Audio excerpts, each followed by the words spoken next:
along with David Kassermervis. And the ball sails over the head of Bachmeier as Brock Travelstead kicks it through the end zone, and Stanford will begin their first drive at their own 25-yard line, led by Ashton Daniels. Ashton Daniels back, went down in that NC State game. Justin Lamson came in for him, but Daniels, Orlando, can make a lot of things happen through the air, but really with his legs. Yeah, he does a great job. The quarterback runs are very hard for defenses to account for, and he has a great feel for the game and understanding coverages, and when he decides to run with his legs, it usually ends up with a big play. Two tailbacks in the backfield, the true freshmen, Chris Davis and Cole Tabb. Daniels, play action, rolling to his right. Throws it to the sideline through the hands of Alec Iomanner, but a flag on the 30-yard line. I like that. We're going to get offsides on Louisville. Offside, defense, 5-yard penalty. It's still first down. But I love that Ashton Daniels immediately tries to find the big target in Alec Iomanner. He is your guy. He is explosive. He has an opportunity to play at the next level. Get that guy going early, and you will continue to find success as this game progresses. That was against Quincy Riley. Iomanner and Riley will do battle today. So 1st and 5. They hand it off to Cole Tabb. Tabb can't turn the corner. And he's going to lose some yardage there. Ashton Gelati was first to bring him down. 3-yard loss. I like the play design and selection because although that didn't amount to anything for this Stanford offense, it forced this Louisville defense to run sideways. And as the game progresses, you could tire out this defense and maybe find better creases and explosive plays in the second half. 2nd and 8 from the 27. Davis flares out. Over the middle, incomplete, intended for Iomanner. Quincy Riley there again. And you heard before we came on, Orlando, Eddie Royal and E.J. Manuel saying, hey, just get it to Iomanner 20 times. I mean, they've tried twice now already. Yeah, I would not be looking at Quincy Riley's side, though. He does a great job with exploding once he sees Iomanner settle down. And, you know, those timing plays, it has to be a perfect, or Quincy Riley might be able to come away with one. 3rd and 8, but I would imagine Riley will be lined up on him a ton today. Daniels keeps, stumbles for the moment, gets the corner, lowers his head, out of bounds at the 35, near the first down marker. Looks to be just shy by about a half yard. MJ Griffin lowered the boom on him. Stanford has been very aggressive this year. I would imagine Coach Taylor getting ready to go for it. Love what Ashton Daniels does. He's able to redirect and bounce off of those guys, but then finishing at the end of that run, fighting for those extra yards to bring up a 4th and 1. Justin Lamson checks in at quarterback. He's their short yardage specialist, but we've got a number of line shifts there. 2 tight ends out there as well. Lamson keeps. Lamson will pick up the first down. And to your point, Orlando, Stanford, one of the most aggressive teams. They've gone for it on 4th down, the 2nd most in FBS this season. Yeah, once it gets to that 4th and 4 or less, you know, with a running quarterback with trying to establish physicality, Coach Taylor has been very aggressive, and it has paid off. And right now, just paid off again for this team. Little steps to building momentum for this offense. Cole Tabb in the backfield with Daniels. Daniels keeps, and not much room there. Picks up 2. Tackle made by Corey Thornton and Raymond Puryear. It's a great job by Corey Thornton from his cornerback position, not getting fooled with all the window dressing and coming downhill, forcing Ashton Daniels to have to peek back inside. Great job containing at the cornerback position and forcing the runner back to where his help was at. 2 tailbacks in the backfield, the 2 true freshmen. Tabb now flares out to the slot. Gelati may have jumped there. Quick toss to Mosley at the 44-yard line. A gain of 5. 3rd down and short coming up. I think that's where Stanford's going to find success. Defense, number 9, 5-yard penalty. It's still 2nd down. That's where Stanford's going to find success with the quick throws, but what I want to see is that added wrinkle for this game. Already on the first drive, Louisville's defense revved up, two penalties offsides. I want to see a wide receiver have a longer route, a go route in a situation like that where Ashton Daniels could throw it up and take a shot. Gelati on the infraction a moment ago. And Stanford putting together a methodical drive at the moment. Tiger Bachmeier in the slot. They give it to Cole Tabb, the true freshman. This kid's built like a bowling ball as he bounces off defenders. Corey Thornton was the man who brought him down, but he picks up the first down. I like that play. Not a ton of yards. Cole Tabb goes and puts his head down and gets some hard, tough yardage. But I love the personnel grouping for Coach Taylor's offense.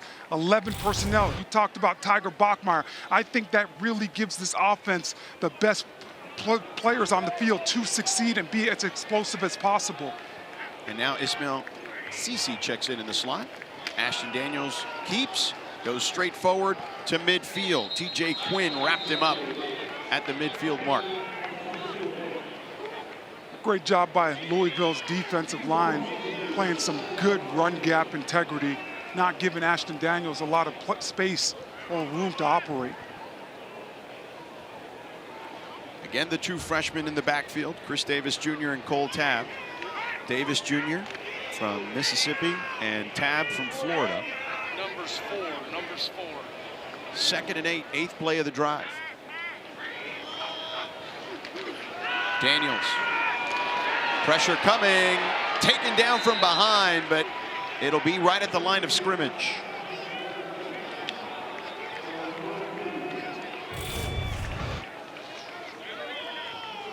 Great job to the right of your screen. Just beats the tackle, Khalil House. Relentless with his rush. Was able to explode and not run past Ashton Daniels and redirect. Really good. Just a phenomenal job. Richard Kinley. 3rd and 8.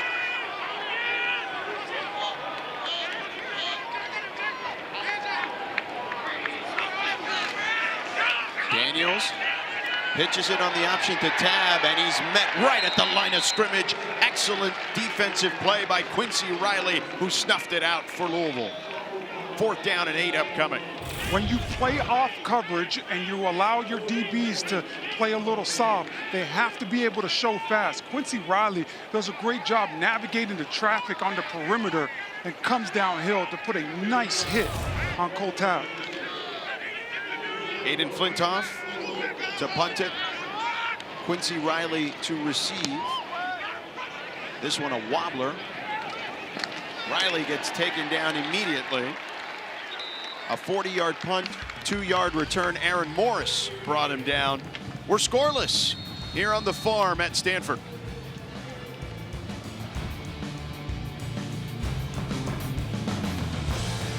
Start today. Stanford, by the way, getting outscored 80-35 in the first quarter. Shot towards the sideline to Chris Bell. Down near the 20. Nice pickup there. Here's Tyler Shuck's season thus far, and he's put up good numbers. You look at those numbers where he ranks in the FBS. He's done a nice job. Shuck, ball batted in the air, intercepted by Dyson Bernadelle. Zach Roll with the tip, the young man from San Diego. This coaching staff, Bobby April told us about Zach Roll. He's a kid that can go to any corner. Everyone loves him. Everyone gets along with him. You can build your team around him, and you see why right there. Yeah, typically plays on the interior of this defensive line, but shows you how he's able to adapt and adjust. The first play, they went aggressive and tried to cut him. This play, they do the exact same thing. He does an unbelievable job concentrating and batting that football down in the air. And Bernadelle, big-time interception for the Stanford defense. Great job by Rao.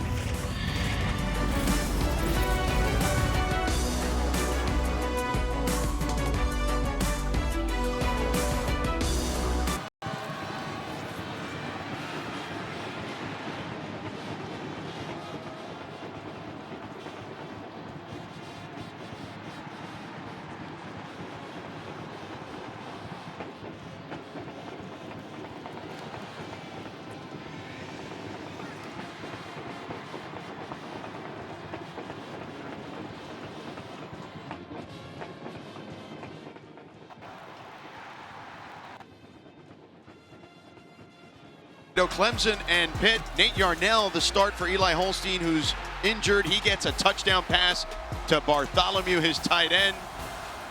Ties the game there. On a 4th down, they stop Phil Maffa. Pitt with the momentum on senior day. And then they get the field goal to take the lead here with under 2 minutes to go.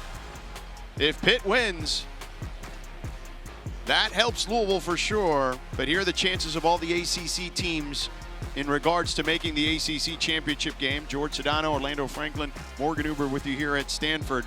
So Louisville, I don't know if they're scoreboard watching, but certainly that game will help determine their outcome. Daniels throws it off his back foot and throws it away. Ashton Gelati with the pressure on Daniels. Great job by Ashton Daniels, just burning the play. Football situation awareness. It is 1st and 10. You got the ball right in the red area. At the very least, you have to be able to come away from this drive with 3 points already in field goal range. So good job by him not taking a sack and just getting rid of the football. Tyler Shuck had a ball tipped by Zach Rowell and then intercepted by Gython Bernadelle, has put Stanford in this great position to potentially put up some points.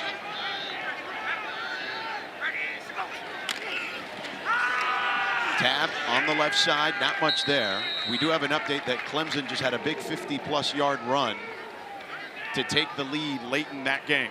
Thor Griffith with the tackle.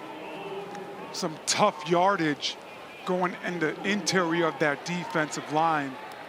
If I'm Coach Taylor, I want to stretch this Louisville defense as much as possible and allow my running backs to read it out slower and find a hole to explode through. 3rd and 9 for Stanford. Daniels over the middle, incomplete, intended for Roush. Stanquan Clark, the linebacker, in coverage, and the field goal unit will come out for Stanford. Emmet Kenney, who missed 2.5 years due to a hip injury and has done a nice job for Stanford this season, a 41-yard attempt.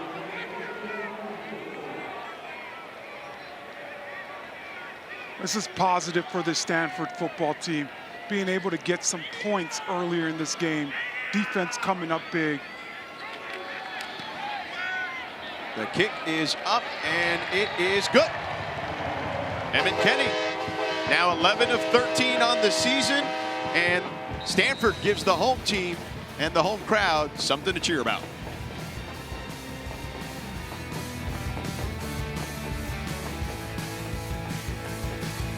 Continue to press, continue to get in their 11 personnel with 3 wide receivers and get back to that Sam Rouse pass. I know Ashton Daniels and them a little bit of a miscue, but you have to be able to attack the middle of this Louisville defense and find success. Emmet Kenney kicks it off. Ja'Cory Brooks to field it.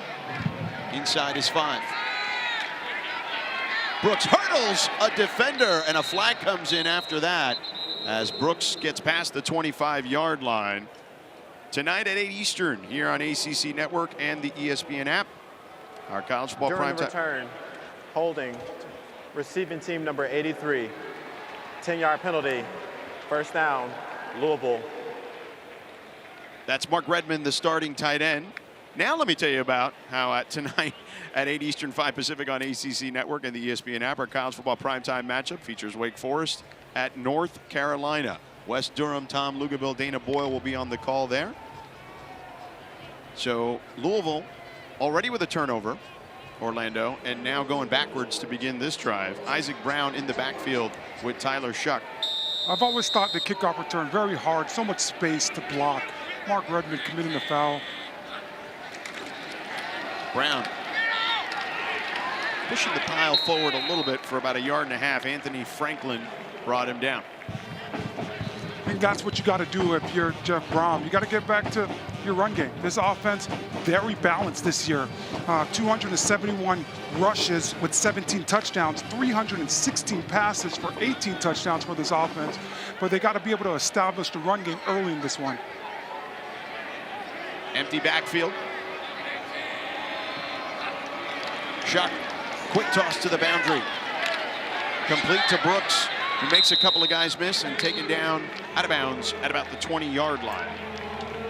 Ja'Cory Brooks, the most explosive receiver they have, although Chris Bell would make an argument for it, but different. Brooks is a guy who mostly can take the top off big plays down the field. Bell loves to play in space. Yeah, Ja'Cory Brooks reminds me of my former teammate when I was with the Broncos. He's no longer here. Another ACC player, Demaryius Thomas, was a big target that has some kickoff and punt return ability, but can really take the top off of defense.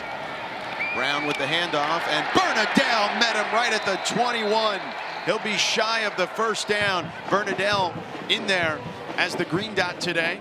You have the communication from the coaching staff, and Officials they timeout hold for an injury to a 4th and 1 here, and we've got a man down. And it looks that the training staff is out there.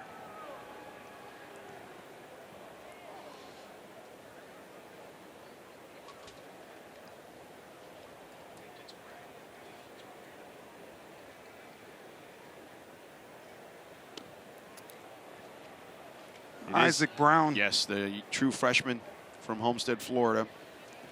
It's been spectacular this year in his freshman season. And he is grabbing or pointing towards his right shoulder.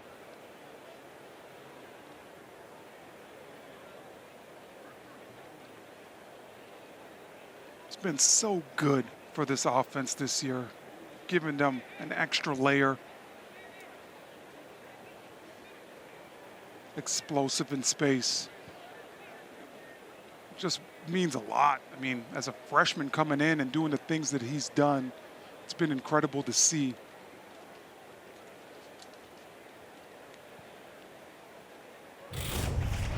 Now we see multiple trainers coming out. Here's what happened.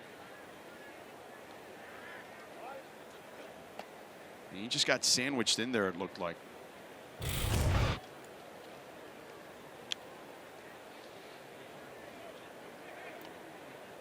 He's sitting up, so that's good, you would think.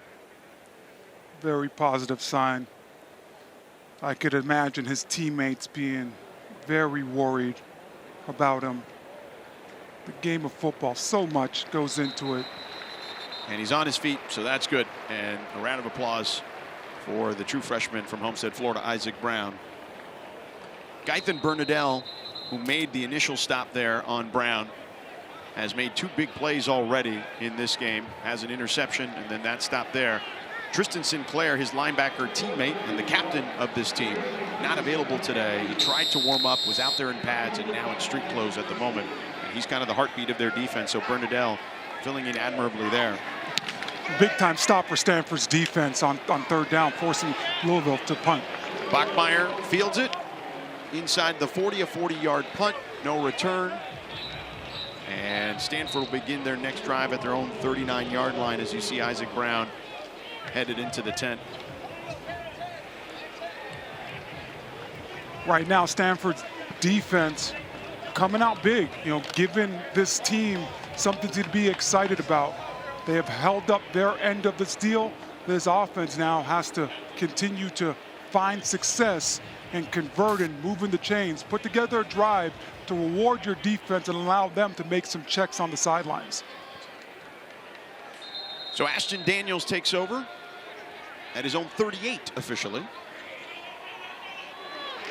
Daniels on the roll, throws, and it's complete down the sideline to Mosley. A lot of room to run. He's going to get in the end zone. Touchdown! 62 yards.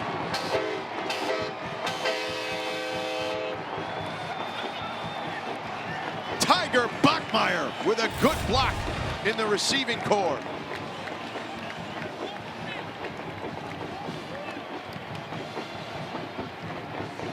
This is a great job by Emmett Mosley on the perimeter with the concentration.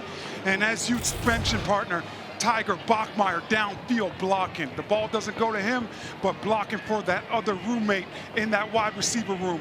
A great all-around job by these pass catchers for the Stanford football team. Emmet Kenney with the extra point, and Stanford with a 10-point lead at home.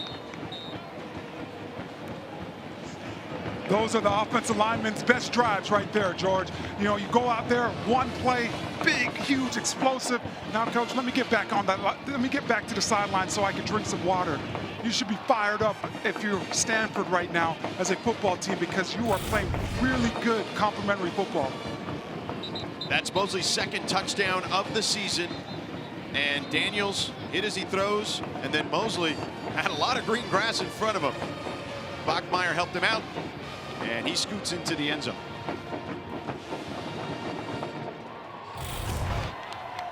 Bit of a gamble by Louisville's defense, just trying to be aggressive, trying to make a play.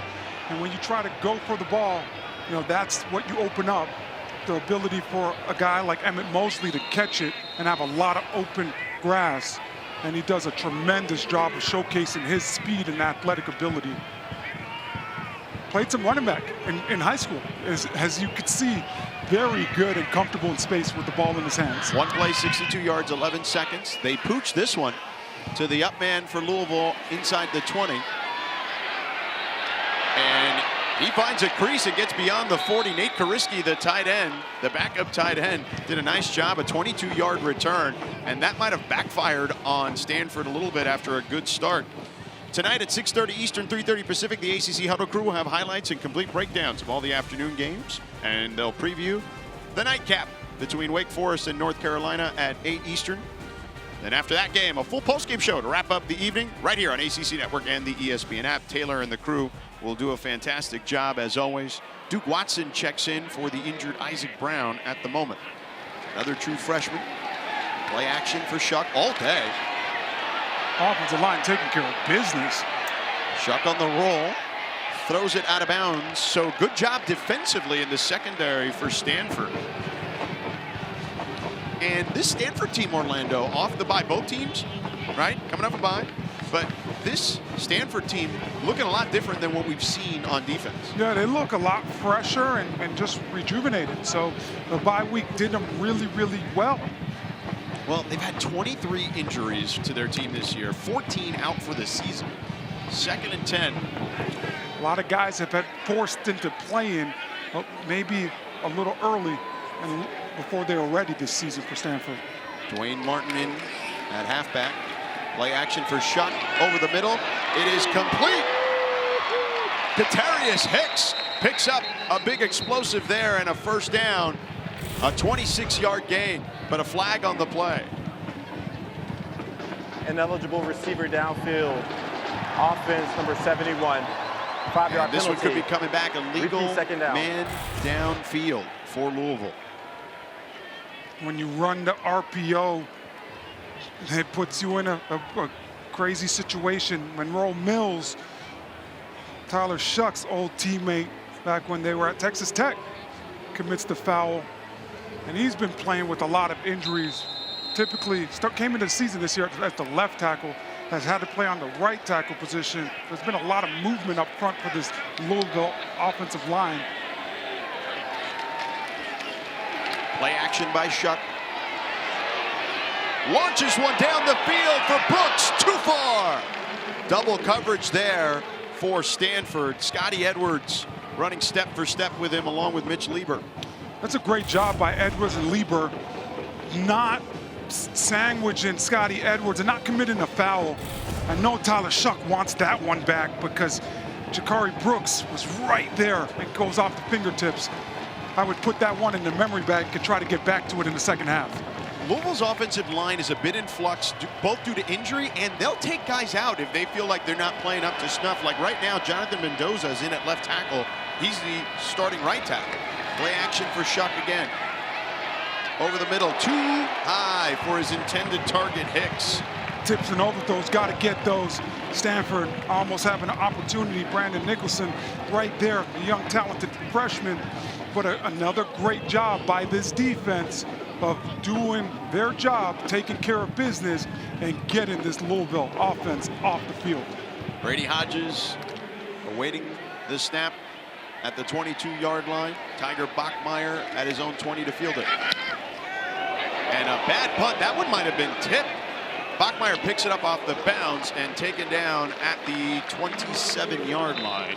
A 38-yard punt, 3-yard return. Corey Thornton with the tackle. Nice job by Tiger Bachmeier picking that up.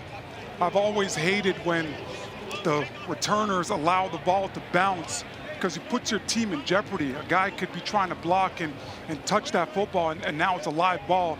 So a great job just by Tiger, having great awareness, picking it up and getting what he could get. I don't know if it was tipped. It looked so because it was such a low trajectory. Yeah, I was very surprised there. I don't know if it was tipped either, partner. It might have just been a bad punt, but it had no hang time, no ability for you guys to get up there and get set up to make a tackle. So Stanford with a 10-0 lead, looking to tack on some more. They get it to Mosley, who was looking to pass, and he gets dumped at the 21-yard line by Tayon Holloway. A 6-yard loss on what was looking to be another trick play. Exceptional job by Holloway, seeing it and having no hesitation. That's been the issue with this Louisville defense this year. You know, coach's staff talked about maybe having a little bit too much in and simplifying over the last couple weeks, which allows these guys to play a lot faster. Holloway playing really fast and triggering, making a big play for a tackle for a loss. 2nd and 16 from the 22. Cole Tabb on the left side, trying to bounce it to the outside. Can't get there. Kavion Nicholson with the tackle. Does pick up some positive yardage, though. Nice job by Nicholson, finding it, weaving through some of the traffic on the back end, and making an exceptional open field tackle on Cole Tabb. One thing to note, Quincy Riley not in the game at the moment, who made some big defensive plays already early in this game. Their starting cornerback and their best corner for Louisville. I'd imagine some things would change defensively if he's unable to go. 3rd and 11 for Stanford. Goes to the sideline, complete to, no! It's picked off. He stole it from Iomanner, Corey Thornton. Wow, Iomanner had it and he ripped it away. The ruling on the field is an interception by the defense. I think the referees First have down, to take a Louisville. deep look at this one. Corey Thornton, if the play stands, unbelievable play.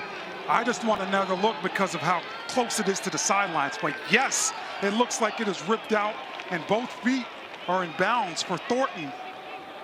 This would be an unbelievable play by this young man. Wow, you don't see that every day. Wide receiver catches it. Nope, I'm gonna take it from you.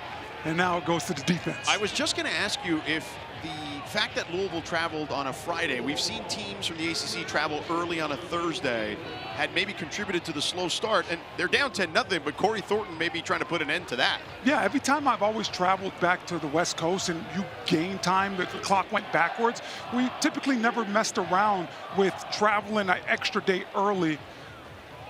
You just got to make sure guys get to bed that night because it's a quick turnaround early in the morning the next day.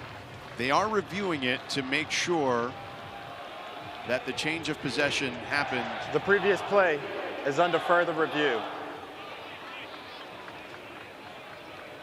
But I think we had a good look at it earlier. Our crew, led by Aaron Snyder-Storin and Ashley Ward, had a great shot earlier. And it was called interception on the field, so they're going to have indisputable evidence. Yeah. With Thornton's feet, both feet being out of bounds because all he needs is just one. Well, really, it's Iomanner's feet that you want to look at. And he's clearly inbounds. And then Thornton, yeah, he's got 1 foot when he rips out the ball, I think. Yeah, I think this one is going to stand and be a great highlight for this young man, Corey Thornton, to put on the tape. Oh, yeah. So they're looking to see if Iomanner went out of bounds and then reestablished, because that would nullify the play too. And that would be a penalty on Stanford in that scenario. And if you're Stanford right now, that's what you're praying for, right? Yeah, you never want a penalty, but in this penalty situation you do. Yes. And there's our replay center in Charlotte. It's funny, we've had a few of those this season that the penalty has been better for the team than the actual turnover. And let's look at Iomanner here on this route. After further review, the ruling on the field stands. First down, Louisville. And there you have it. So he was in bounds the whole way. That's an unbelievable job by Corey Thornton, and hopefully it wakes up this Louisville offense that has been so explosive throughout the season, but haven't been able to really get things going. Coming off that bye week, a little disconnected today. And again, Io Manor, as you saw there, did not go out of bounds, so that's what they were looking for, see if he went out of bounds. And reestablish he never actually went out of bounds, so Thornton gets the turnover. Watson up the middle. Check that, Kewan Brown. That's a nice power run by Kewan Brown, using that backside cutback. A bit of a bigger back, as you see. Not a lot of shake to his game, just going forward, picking up 6. Yep, the redshirt freshman from Atlanta. 2nd and 4 for the Cardinals. Brown again. As they try to rip it away from him, he will be close to the marker. Tackle made by Tafiti, who came from behind, trying to rip that ball out, but they'll give him the first down. That's why you have to continue to play through the whistle. Great job by Tafiti retracing the steps and getting Brown down. Brown again, up the gut, and takes a big hit from David Bailey at the 30-yard line, a 4-yard gain. Bailey lowering the boom, putting that shoulder down, getting a nice big hit.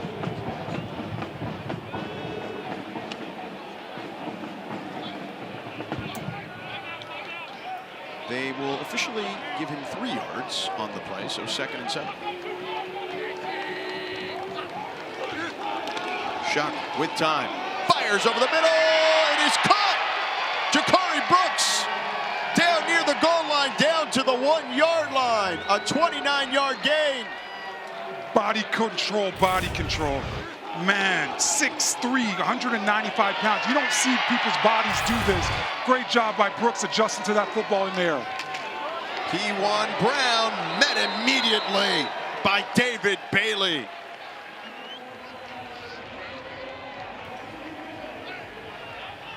I want you to take a look at David Bailey. Just a big human being.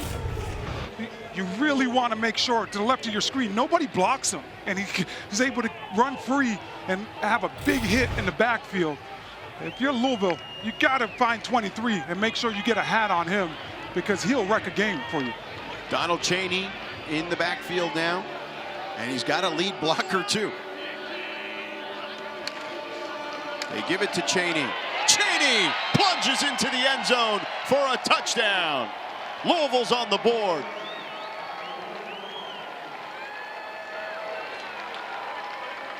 The transfer from Miami gets the 1-yard score. I like the adjustment by head coach Jeff Brom here. Run game's not having the much of a lot of success, so we're going to get a fullback in there. We're going to, get into our big personnel and try to get downhill, build some confidence and some momentum for this offense that has struggled up until now getting in the end zone. 6 plays, 43 yards, 2:32 off the clock. Brock Travelstead with the extra point is up and good. So off the turnover by Corey Thornton. Io Manor caught it. Thornton ripped it away from him. And then a long pass to Jakari Brooks. Got him down to the 1. And then the touchdown capped off by the veteran, Donald Chaney. And that's where we're at the moment, 10-7. Stanford leading Louisville. Complimentary football. That's where this team left off a couple weeks ago by getting that huge win in Death Valley, beating Clemson. The defense was able to have some big plays. Offense capitalized on them, and special teams contributed as well. So today, it's nice to see that Louisville, off the interception, is able to punch it in and reward the defense. A nice back and forth. That's when this team is at its absolute best, when they're playing off of each other and feeding off of each other. So a great job by Louisville getting things going. Brock Travelstead to kick it off, Big O. And Louisville closing the gap to 3 points. Tiger Bachmeier, the deep man. Gassimervis back there as well. Bachmeier fields it inside his 10. And met by a sea of humanity at around the 20-yard line. Let's get more football. Brought to you by Geico. Ashton Daniels and his offense back on the field. Quincy Riley is back in the game at corner. Daniels looking to get somewhere, nowhere to go. Dan Foster Jr., the linebacker, came in late, but Daniels loses 4, very hesitant back there. Yeah, that's where he's going to get himself in trouble.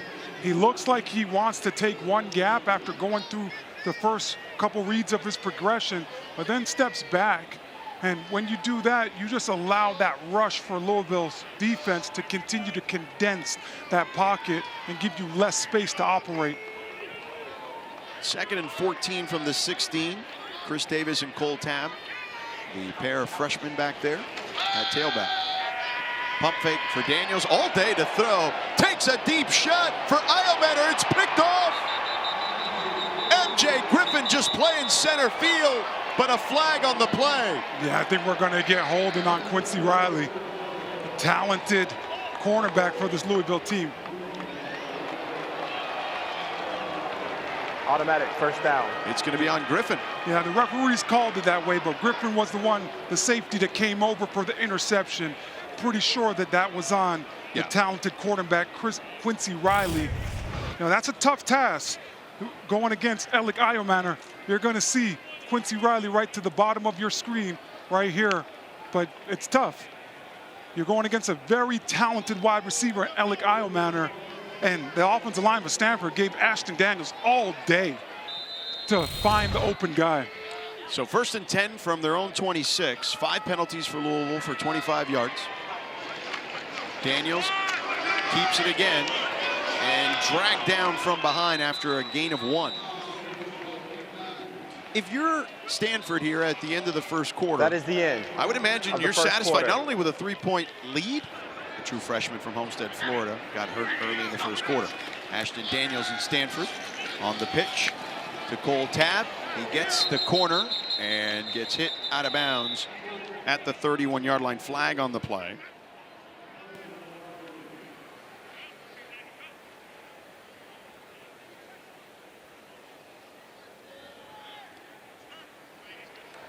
Holding. Offense number 5. 10-yard penalty. Repeat, 2nd down. That's the first penalty on Stanford, and it's on Chris Davis Jr. from Picayune, Mississippi, the true freshman. Tailback. Stanford loves to line up in their 21 personnel with 2 running backs, and what happens majority of the time, they end up being lead blockers. Chris Davis Jr. just trying to be a lead blocker on the edge, has to be able to keep his hands inside to not commit the foul. 2nd and 18 now for Stanford. Louisville showing blitz.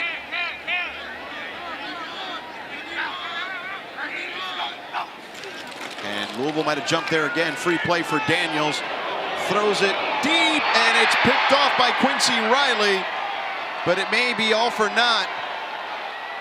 Riley weaving through traffic, now down the sidelines, and tripped up inside the 25-yard line. A 33-yard return if it stands, but it looks to be offsides. Defense, number 93. 5-yard penalty. It's still 2nd down. And that's their 3rd offsides of the game. Yeah, so if I'm Coach Troy Taylor right now, I am definitely looking. Bunch of movement, guys jumping. Ashton Daniels doing a really good job with his cadence at the line of scrimmage. But man, what Quincy Riley just did with that return, it must have tired him out a little bit. So if I'm Troy Taylor, I'm trying to get a play up right now to try to attack Quincy Riley. I know he is very talented, but let's see if we could get Alec Iometter in a situation where we could try to get a go route or a double move to try to go over the top of this defense. All right, well, Riley's not in the game. Tayon Holloway has checked in for him, to your point, because he's probably spent. Yep. Yes. Play action, Daniels, pressure in his face, finds his tight end rush down the sideline, and he gets into Louisville territory. A 28-yard gain. Sam Rouse, the defense just drops him and loses him going straight up the field. was able to sit down in that soft coverage and hook up with Ashton Daniels. Sam Rouse has been huge for this team offensively. A couple weeks ago, had a huge touchdown against Wake Forest's defense. Coaching staff talked about one of the best effort plays that they've ever seen by him bouncing off defenders and rumbling into the end zone. I think you've got to continue to find some mismatches and try to force feed him the ball today. Jernigan with the pressure on Daniels. Daniels now pressure again, spins out of it, pump fakes. He's going to head towards the sideline, out of bounds at the 43-yard line. So a gain of 5 on the play. Pressure there this time by Rene Conga. Rene Conga misses that tackle. Ashton Daniels able to escape it. I think if you're Louisville, after this, the way this first quarter has went so far, you have to recognize that Ashton Daniels has a little bit of power in those legs, and you got to make sure that you're wrapping them up when you get back there. So Roush lined up in front of the quarterback. Daniels with time, pressure coming from behind, dumps it off to Davis. Davis makes a man miss and then taken down at the 35-yard line. Enough for the first down. An 8-yard gain. I like that Ashton Daniels was able to get through his progression, and he knew exactly where Chris Davis Jr. was going to be at for the dump down. And he gets it to him early where he's able to really get going running and try to make a guy miss in space. That's just a great job with the timing of that operation and getting a chance of an explosive play, getting the ball in Chris Davis's hands early. Stanquan Clark with the tackle. Tayon Holloway missed the tackle before that. Here's this unique formation we're seeing from Stanford. They pitch it to Roush up the middle and met immediately after a 1-yard gain by Thor Griffith. Every time a team goes into a bye week, they get a real opportunity to peel it all back and take a deep dive and look at your squad as far as what's have been successful or the things that you have struggled. Right now, we're seeing Stanford come out with that unique formation that you just talked about, lining Sam Rouse up about 2 yards into the backfield in front of Ashton Daniels. They've found success, and they're doing it a ton today. 2nd and 9 for Stanford. Daniels rolling out of the pocket, being chased, and wisely throws it out of bounds. Stanquan Clark and Antonio Watts chased him towards the sideline. Ashton Daniels, this young man has had some adversity this year, getting benched for Elijah Brown in a game, not getting a start. But right now, today, he's been really good with not forcing things. 2nd and 9, nobody open, throwing it away, living for now 3rd down, trying to get the best play possible. Daniels 4 of 9 for 99 yards, a touchdown and an interception. And you don't want to force things here because you're in field goal range at the moment. Daniels on 3rd down, over the middle. Has Mosley pinballing off defenders down to the 21 for a 1st down. Great job by Emmett Mosley. Just a little angle route coming out the backfield.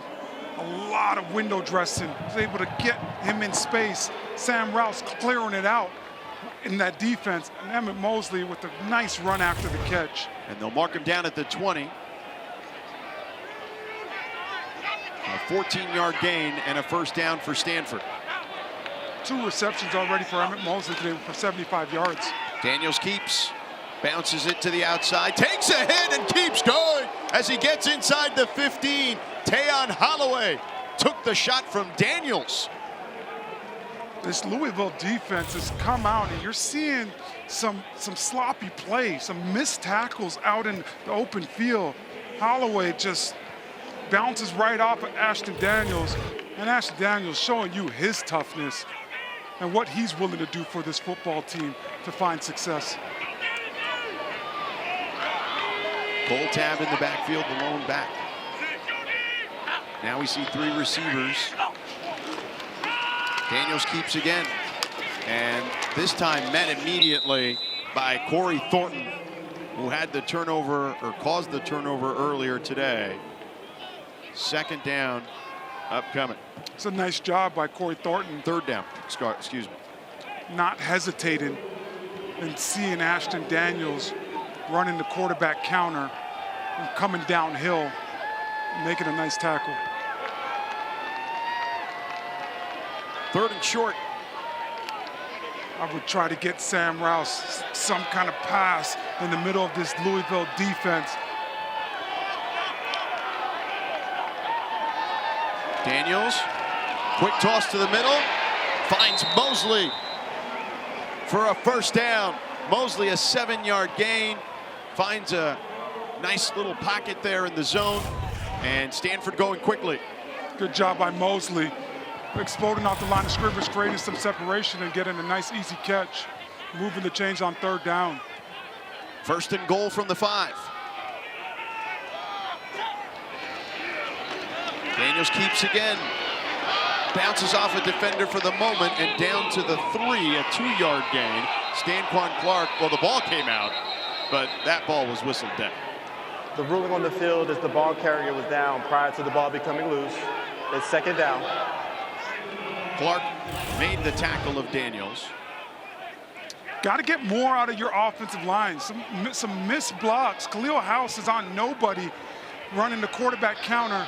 Ashton Daniels, good run, good tough run. Daniels on the option, keeps it and taken down for a loss on that play. TJ Quinn snuffed it out for Louisville. Little disconnect for the Stanford offense, running the option with Cole Tab. Usually it's either Chris Davis Jr. or Ryan Butler. There was a massive void between Daniels and Tab, where even if Daniels wanted to pitch the ball, Tab wasn't in position to receive the pitch, as he was about 5 yards away from him and right next to him, at the same yard line as him. And Louisville, again, taking a lot of time off the clock, limiting possessions, or excuse me, Stanford limiting possessions for Louisville. Daniels with time, pump fakes. Took too long, though, as he's pushed out of bounds in between, let's call it the 6-yard line, to Marion McDonald. I know you're going to kick the field goal. I know that these are going to be some valuable points, but if you're Stanford and Coach Taylor, it's a missed opportunity. This Louisville offense is so explosive that whenever you get in the red area, having 1st and goal inside the 10, you have to be able to come out of that drive with 7 rather than 3. 24-yard field goal attempt. I feel like, as I mentioned it in real time, I felt like Daniels had a lane and just hesitated there. Field goal is up and good, so Stanford puts up 3 more. A 6-point lead for Troy Taylor's squad here on the farm.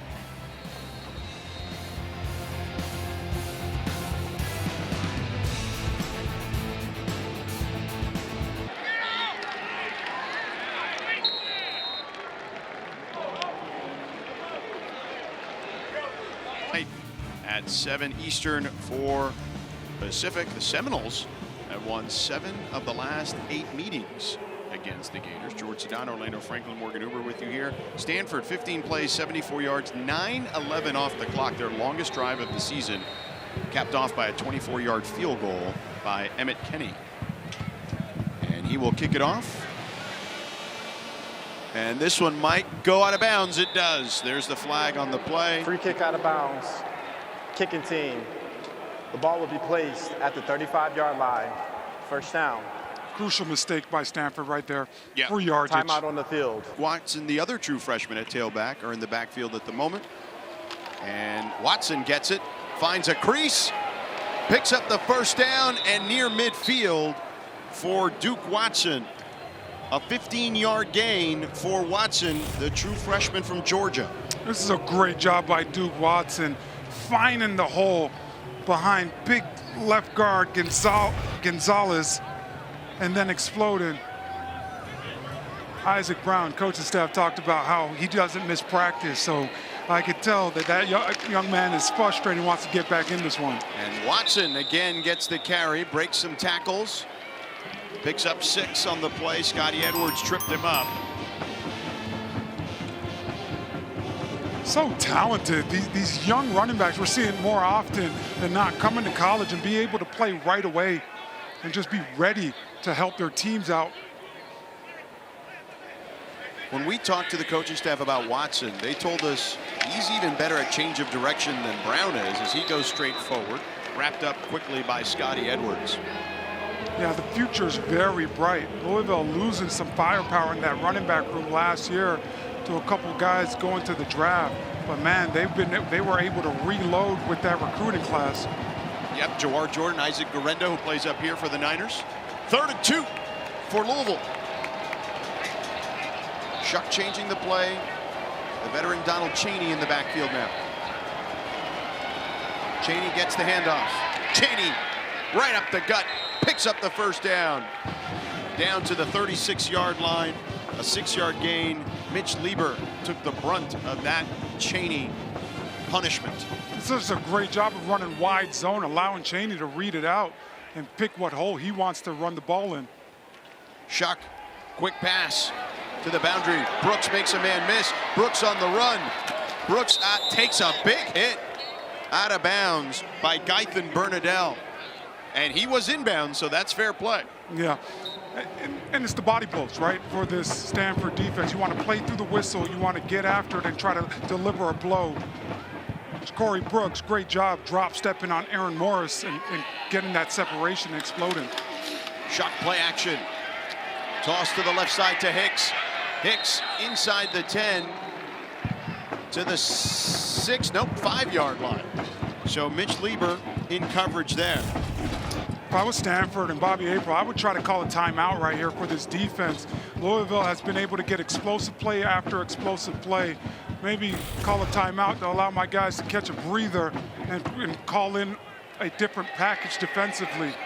A 15-yard gain for Hicks. Watson in the end zone. Touchdown, Louisville. 5-yard plunge. And the Cardinals tie the game up against the Cardinal. This is a great job by Nate Kariski. He seals off that backside edge, and Watson is able to pick at that backside hole. Whenever you're running inside zone, it's important that everybody gets some movement up front, because that backside cutback lane is usually where the explosive plays are found. Watson finding it and getting in the end zone. Travelstead, extra point is up and good. And now Louisville has taken the lead after a 7-play, 65-yard drive. 2 minutes and 50 seconds off the clock. The quick strike offense for Louisville, capped off by the true freshman, Duke Watson.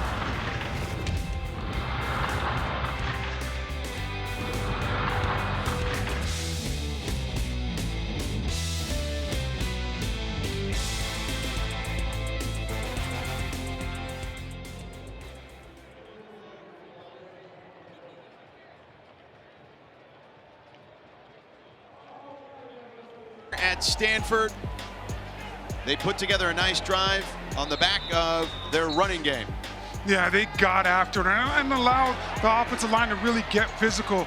Jakari Brooks shows you why he's so special in space and making guys miss in coverage. But at the end of this drive, allowing Watson to punch it in on the ground really gives some momentum for this Louisville football team. Bachmeier to field the kick inside his 5. Finds a crease and gets beyond the 25-yard line. So Stanford had a 10-point lead in this game, now trailed by 1. What do you think Troy Taylor was telling his team in that timeout? Let's put a drive together. 4 minutes and 1 second left in this half. Louisville getting the ball back in the second half. I think it's more about offense. We have to sustain a drive coming off of their longest drive of the season previously, 9 minutes 11 seconds, and also starting this game with a 5 minute and 48-second drive. I think you just got to hold on to the ball and just create a drive. And if this should be the strategy for them, right, is hold the ball as long as you can, because the other team scores very quickly. It's reminiscent of a old Super Bowl I'll mention to you in just a moment. Flags on the play. And it'll be false start on Stanford. Prior to the snap, false start, offense number 58, 5-yard penalty. It's still first down. True freshman Khalil House running that inside zone. Khalil House just moving a little early, trying to cut off that backside. So please set the game clock to 4 minutes 1 second. Thank you, sir. 4:01. What I was saying was them holding on to the ball and chewing up clock is the right recipe for a team that scores that quickly. We saw this in Super Bowl 20 when the Giants did that with Bill Parcells against the K-gun offense of Jim Kelly back in the day. And Daniels goes down. Tramel Logan. Super Bowl 25. Tramel Logan going against Khalil House. Just relentless with his rush. And you see him trying to swipe down. Defense hasn't had a lot of turnovers this year, but you have to be encouraged with how he made that tackle on Ashton Daniels, trying to swipe at that football. 7-yard loss. And I meant to say Super Bowl 25, actually. Whitney Houston sang the national anthem in that. When you play against a team that's explosive, you want to limit their possession. So the more long drives that you could go on, the more it's going to benefit you. Daniels finds Roush, and Roush dragged down by his jersey. MJ Griffin, the man holding on for dear life. Yes, and that he had to do because Sam Rouse, a big human being. Yeah, he is. 260 pounds. MJ Griffin is only 200 pounds. Great job just getting a hold of that jersey and waiting for the cavalry to come to make the tackle.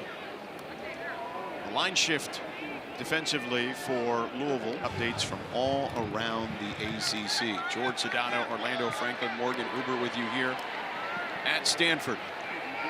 3rd and 16 here, and this is a big play. There's not a lot of plays in the playbook for 3rd and 16. Yeah, this is a critical down for this Louisville defense. And they hand it off to Tab, and he's met immediately to the 22-yard line by Raymond Puryear.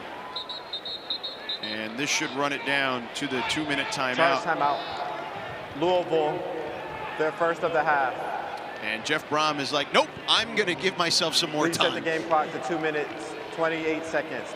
Yeah, you got to be the aggressor in this situation if you're Jeff Brom, because this is a very unique situation for this offense. You have an opportunity to now get your offense back out there, score before half, and come back out in the second half, get the ball. A potential 14-point swing for your football team right now, getting the ball back in the second half for Louisville. Jerome Pryor has been so good for this defense. He's that Swiss Army knife. He's played every position on that defensive line for this team. Puryear has been great and exceptional, just doing whatever the team has asked him. Brooks to field it. He's got room to run, and wrapped up beyond the 45-yard line by Matt Rose, the linebacker for Stanford. So now Louisville is in excellent field position. Situational football. Defense comes up with a nice stop. Your offense struggled early in this game, but there's some momentum building with what you were able to do on the last drive. I like Louisville taking advantage of this opportunity. They start their drive at their own 47. Shuck 5 of 9 for 74 yards. And an interception.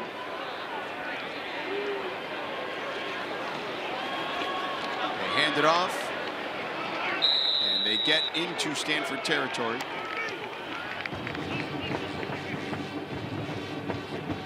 Chaney just so subtle with his movements. Great run by him, weaving through traffic. This is the 2-minute timeout.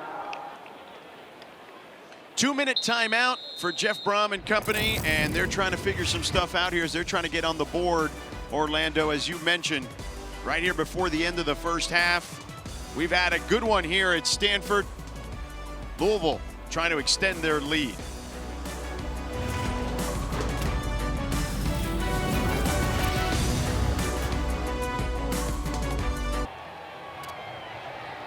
Louisville leading at Stanford 14-13. Isaac Brown, the true freshman running back out of Homestead, Florida, who has been the catalyst for Louisville in the run game, getting an early start, as you see, headed to the locker room before the half. But you see that right arm in a bit of a sling there. Getting a little bit of treatment, seeing if he could maybe test it out and give it a go in the second half. Here are the last 3 drives for Louisville. 2 touchdowns on the last 2. Donald Chaney in the backfield on 2nd and 5. Shuck pulls it, Throws it wide open to Redmond. Redmond out of bounds near the 30. Aaron Morris chased him out. They run so much zone plays. This is a nice job of getting Redmond out into the flat and allowing him to go get some yards after the carry, but also get him to the sideline so he could get out of bounds if he wants to. 18-yard gain. Shuck under pressure. Flips it out there, out of bounds. David Bailey and Tobin Phillips on the pressure on Shuck. Shuck not having his greatest game either today. Yeah, he's looked like he's been a step behind. And that's what when we talked to Coach Braum about momentum and going into the bye week, he talked about, I wish we could just skip the bye week and keep playing. But obviously, you know, you need the bye to get healthy. But it creates a disconnect. Now, your offense hasn't played in a week, and Shuck hasn't looked as sharp as he usually looks at the head of this Louisville offense. 2nd and 10. Shuck with time. Fires it towards the sideline to Bell. Breaking tackles. Nope, did not break it, but picked up the first down. Down to the 16-yard line. Brandon Nicholson, the true freshman, in coverage after a 16-yard gain. Let's check in with Morgan. Well, guys, Tyler Shuck was actually playing through an illness, that Clemson game and even the Boston College game. So the bye week was extremely important for him to get the rest and recovery. And he looks nimble there as he throws on the run to the back of the end zone. Incomplete. Intended for Ja'Cory Brooks. I think we're going to get, there's a flag. I think we're going to get another illegal man downfield possibly.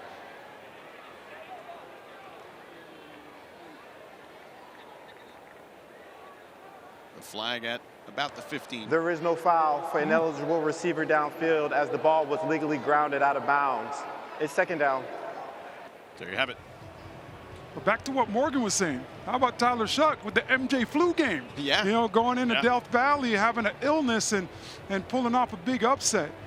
So just a great job by this young man. He's showed resilience, right? You don't get to 7 years in college football without a lot of injuries. Speaks to his resilience. Louisville's had back-to-back big wins. They came back down 20-0 against BC. And then the game you mentioned in Death Valley along with Morgan. Kewan Brown tests the left side. Gets inside the 10. And both of those wins on the road. But I like what Louisville's doing right now on this drive.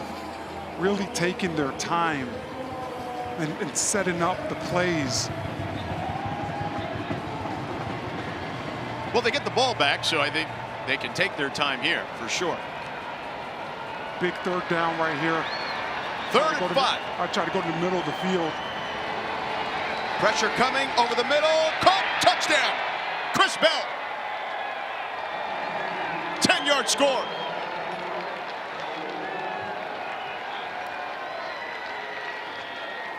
Good call, partner. I was wondering when we were going to call Chris Bell's name. This guy is a tank. When you watch him walk off the bus, it's all weight room team. And this is just a great job of Tyler Shuck understanding the matchup. Chris Bell being 220 pounds going against Brandon Nicholson that's 185 pounds. A great inside seam route becomes basketball at that point where you're just boxing them out. Extra point is up and good, and Brandon Nicholson, again, a true freshman, baptism under fire. Yeah, a lot of guys for Stanford this year have just been thrown into the fire and have been playing a lot because of injuries. Brandon Nicholson really started playing for this team, the SMU game. So about halfway through their season up until this point. But he's been getting better each and every week, and it's going to benefit later on for these reps early in his career. Well, and Stanford in the secondary has lost 3 of 5 starters, basically. Colin Wright not available in this game, a junior from Texas. Zaron Manley is out for the season. Jay Green is out, their safety. So a couple of corners, a safety, and a lot of veteran leadership. Yeah, and with this defense as well for Bobby April, the safeties do majority of the communication. So when you have 3 guys out now out of the 5 possible starters, it changes a lot of things for you because your communication runs through your defense and getting everybody lined up runs through your safeties, and now there have been different guys at that position. Casamervis Bachmeier back there. That drive, 7 plays, 53 yards, 126 off the clock. And Keller kicks it off over the head of Bachmeier. And Stanford will begin their next drive with 49 seconds at their own 25. Tonight at 8 Eastern, 5 Pacific on the ACC Network and the ESPN app. Our college football primetime matchup features Wake Forest at North Carolina. And Stanford gives it to Tab. Tab dragging defenders to the 34-yard line, a 4-yard gain. Desmond Tell. Stanford does have 2 timeouts. They're going quickly. On 2nd and 6. Daniels with time. Floats one. Iomanner not there. Those two not on the same path. Yeah, he was able to get the step and get behind Corey Thornton, but the ball placement of Ashton Daniels just a little bit underthrown.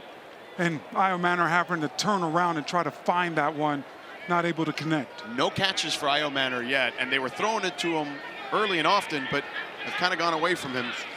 Daniels now on 3rd down. Flushed out of the pocket, throws to the sideline to Bachmeier, complete for a 1st down.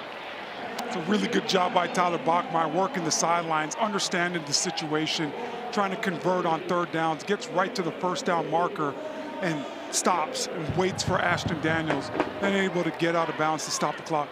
Yeah, that's the most important part. Again, still 2 timeouts for Stanford.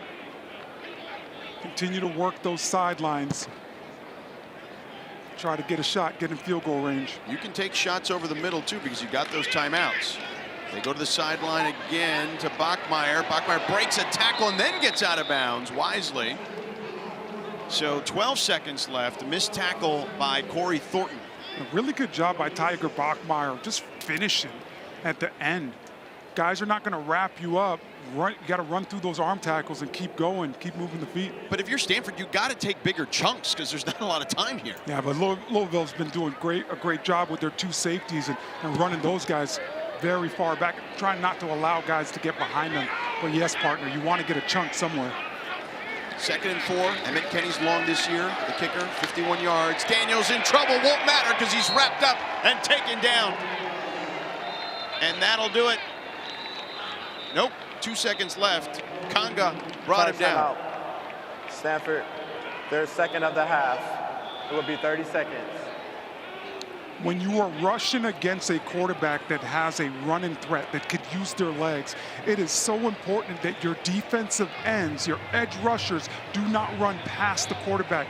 But your D tackles, they have to be in their run lanes. And that's a great job by Conga, staying in his rush lanes and able now to get off the block and get a nice sack on Ashton Daniels. An 11-yard loss on the play. Did you like the timeout in that situation? I mean, I guess you could set up a Hail Mary situation, but it just only 2 seconds left. Yeah, I mean, maybe trying to end on a positive play, I guess, and don't want to end on a negative play. Maybe that's why you call the timeout here. Try to keep your team feeling good, maybe get some positive yardage. Well, Daniels has come back in this game and played fairly well, considering he got knocked out of the last game against NC State before the bye. He's 9 of 15, 1 touchdown, 1 pick. Daniels will run it and just run it out of bounds. And that'll do it for the 1st half. So Louisville, just a little crease. So Stanford will kick it off. They won the toss, and they will kick it now to Louisville here. Off the bounce, Ja'Cory Brooks. And taken down at about the 22-yard line. Wait, whoa. The ball may be loose here. Stanford saying they got it. Let's see what the officials have to say. Brian Butler came out of that pile with that football. The ruling on the field is 1st down, Louisville. And it'll still be Louisville ball. So time for today's game track, brought to you by Hardee's. And there are the numbers. Anything stick out? It's been the passing yards today for Stanford. They've been able to get it done. I want to see them get a little bit more balanced and try to find some yardage in the running game, because to keep this off defense honest for Louisville. And they give it to Duke Watson, the true freshman. He's wrapped up by Tobin Phillips.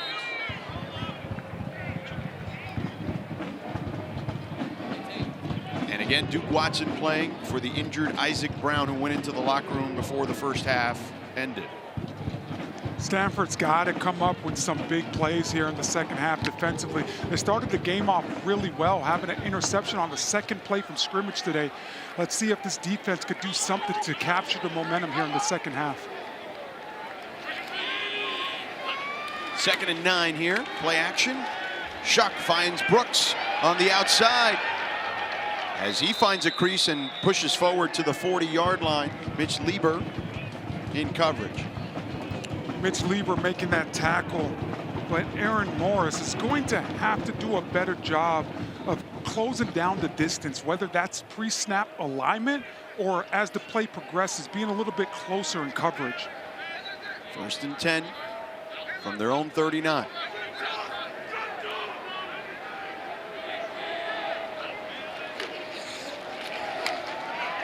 Watson again, taken down by Matt Rose.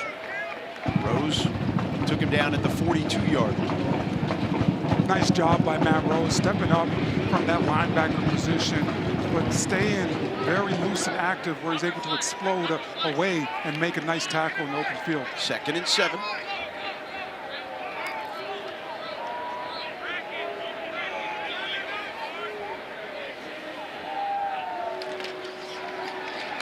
Shuck again to Brooks, 1st down. And taken down around the 45. A lot of room there by Aaron Morris on Ja'Cory Brooks. Yeah, and that these plays are going to see. You are going to see it come to the right of your screen. When Brooks gets the ball, Aaron Morris is 10 yards away from him. That's way too much space. 1st and 10. Handoff to Kewan Brown, who breaks through the hole into the secondary. An 8-yard gain for Kewan Brown.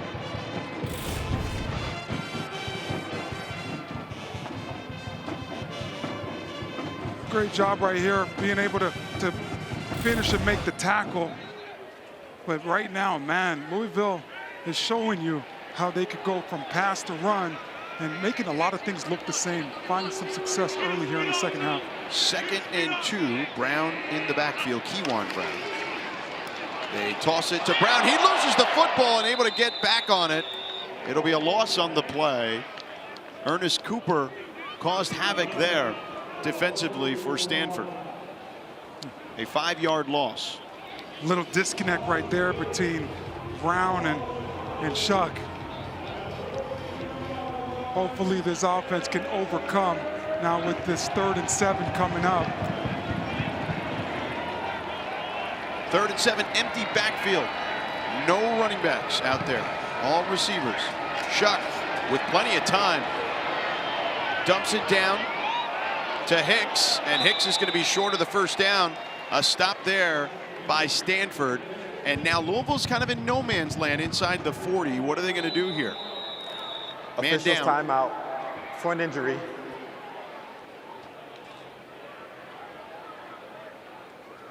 Brandon Nicholson. No, it looks potentially to be Gaithan Bernadelle, the linebacker, number 0. Oh, 9 compressed to a 0, right? Yeah. And right by the way, there. Tristan Sinclair already out for this game, who is their captain on defense and their other star linebacker. The transfer from Florida International University, Bernadelle. Senior season. Up on his feet.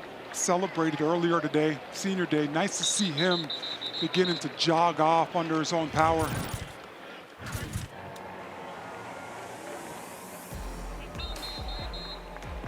He has his flowers.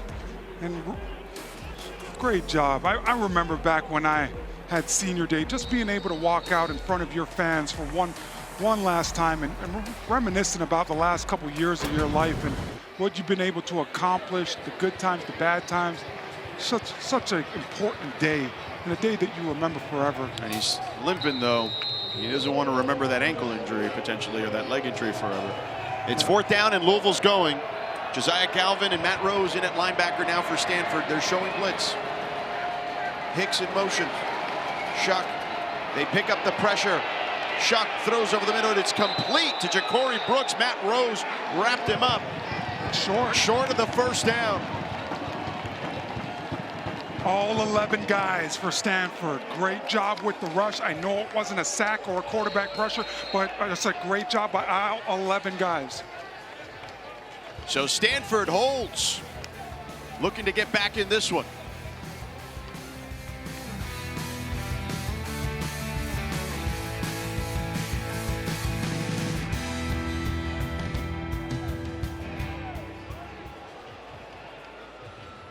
But the Louisville staff telling me they will be without him. All right, Morgan, thank you. Ashton Daniels chased from behind. A flag on the play.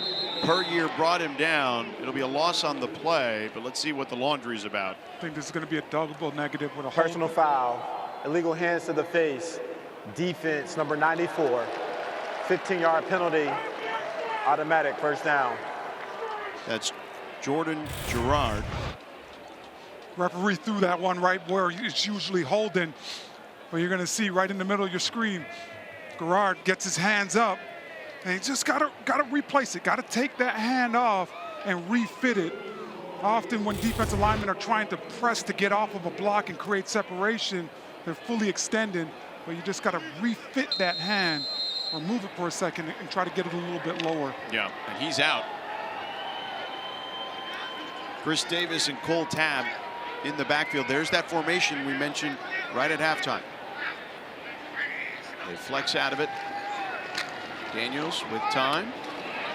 Finds Mosley near the 45-yard line. Thornton wrapped him up quickly. 2nd down upcoming. You're Stanford. At some point, you got to test this back end for Louisville. They've struggled this year, and they've dropped some guys in coverage and have given up some explosive plays. So at some point, you got to throw a double move in there and really see if they're going to be focused to try to go over the top.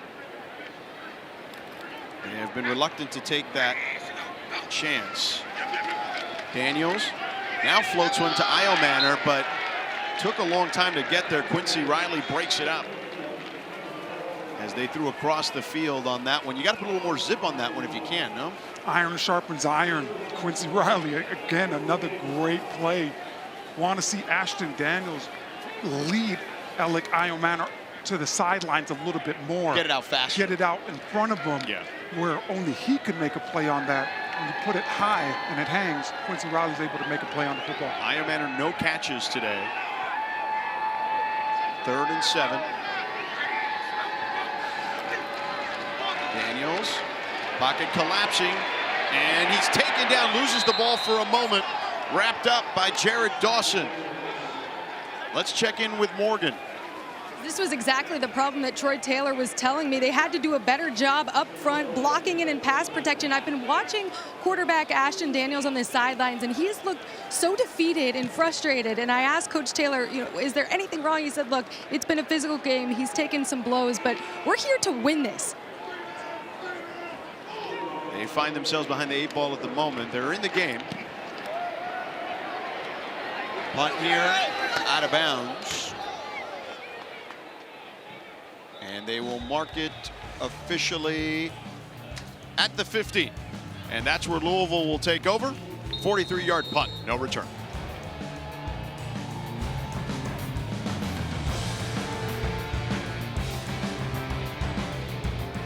By the way, College Game Day going to be at Ohio State in Columbus for Indiana at Ohio State. Welcome back here to Stanford. George Sedano, Orlando Franklin, Morgan Uber with you here.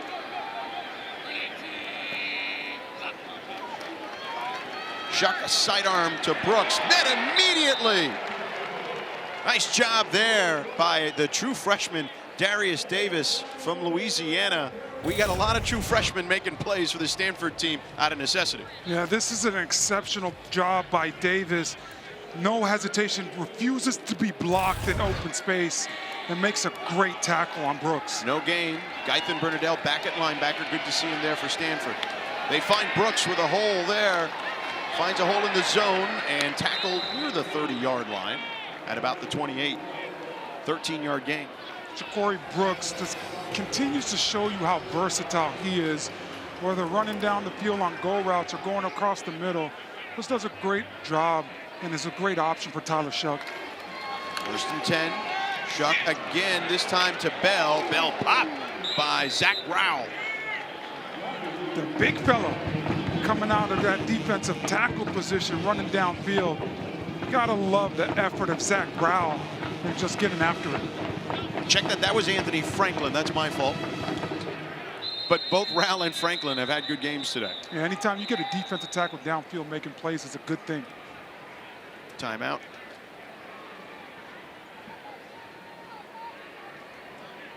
The officials.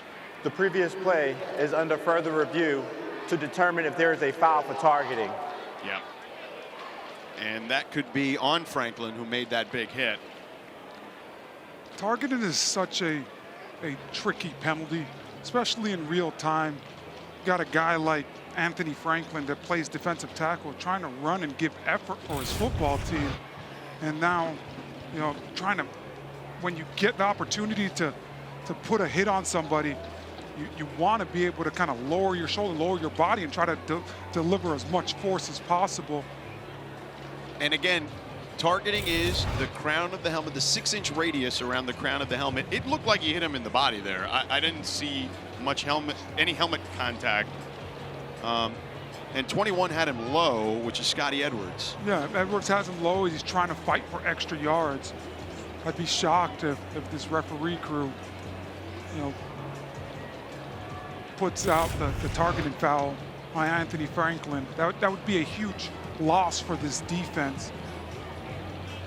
When guys are trying to make plays, I don't believe that Anthony Franklin is trying to be malicious and he's trying to say, oh, let me lower my head and let me try to deliver this blow with the crown of my helmet right here. Although they don't legislate intent in those situations. After further review, it has been determined that there was a personal foul targeting defense number 94, who is disqualified. 15-yard penalty, automatic first down. I hate that. Yeah, I don't love it either. I mean, he's a senior. I hate that. Got to run out on senior day, and now his day's over. Trying to give extra effort, trying to, you know, show the coaches that I'm giving everything I have, and senior from Phoenix, Arizona. Yeah, day's over. And again, you know, he lowered his helmet, but yeah, I don't know. I just, you know, they made the determination, and that's the call on the field. Yeah, I think we got to continue to look at that rule and see if we could get better and better each and every year. Donald Chaney in the backfield. Play action for Shough. Pressure coming. He flips it over. Dangerous pass is incomplete. Almost intercepted. I don't know what Shough was thinking there. Ernest Cooper. Man. He thought he had it. He thought he had an INT for a second. Yeah, Ernest Cooper getting upset with the DB, Aaron Morris. Great job by Rose getting the pressure out there. And then Ernest Cooper, from his original edge position, dropping off in coverage, thinking he had an interception, getting a little upset with Aaron Morris, telling him, hey, I don't get these opportunities. You get to cover guys all the time. You know, what are you doing? Let me try to catch that one clean. 2nd and 10 for Louisville. They survived that one. Donald Chaney on the right side. Not much there. Matt Rose brought him down along with Bernadelle. But if you're Shough, I mean, you got away with one there. Yeah, and he's done that a couple times today, where he's just trying to throw the ball away or get rid of it in certain situations, but he's putting it in jeopardy with the ball placement. I think you just got to fire it out of bounds and move on to the next down. Well, he's done some sidearms. That's the first underhanded throw I've seen today for sure. Yeah. 3rd and 10.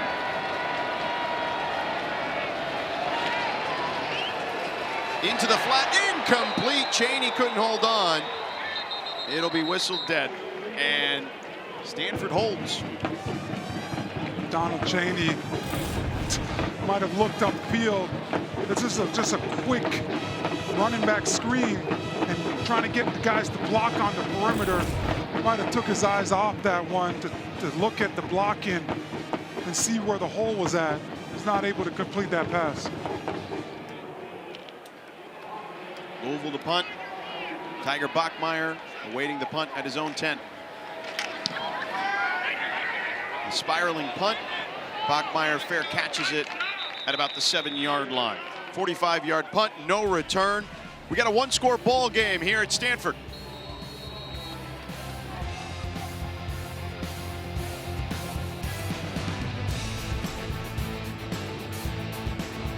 Yeah, they finally got some things going, able to create some pressure on Ashton Daniels, got a couple sacks. The back end has been sticky in coverage, building upon what they started a couple weeks ago against Boston College in that second half, and moving on to Clemson, and now putting it together again today. And they've pinned Stanford deep in their territory. Daniels wrapped up, he goes down. Thor Griffith, the transfer from Harvard. They're trying to run a 3-step drop, so it's timing. Ashton Daniels has to be able to put that foot in the ground and throw the ball, but the offensive line not giving him enough space to operate. He has to try to step up in the pocket, and then it just claps on him. 6 sacks today for Louisville.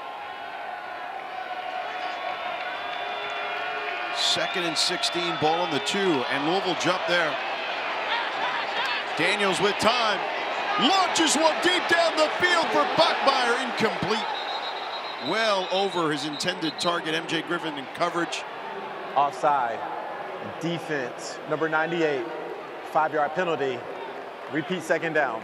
That's the 4th time they've jumped off sides. Nice to see that Troy Taylor, though, has learned and has made some adjustments in this game, because when Louisville was jumping offside early in this one, there were some short passes. Ashton Daniels able to try to take a shot on this last one to Tiger Bachmeier. Not able to connect, but I'm sure you might get that opportunity again. Yeah, why not, though? You know what I mean? You have nothing to lose in that situation. It's a free play, so take a shot. 2nd and 11, ball on the 7.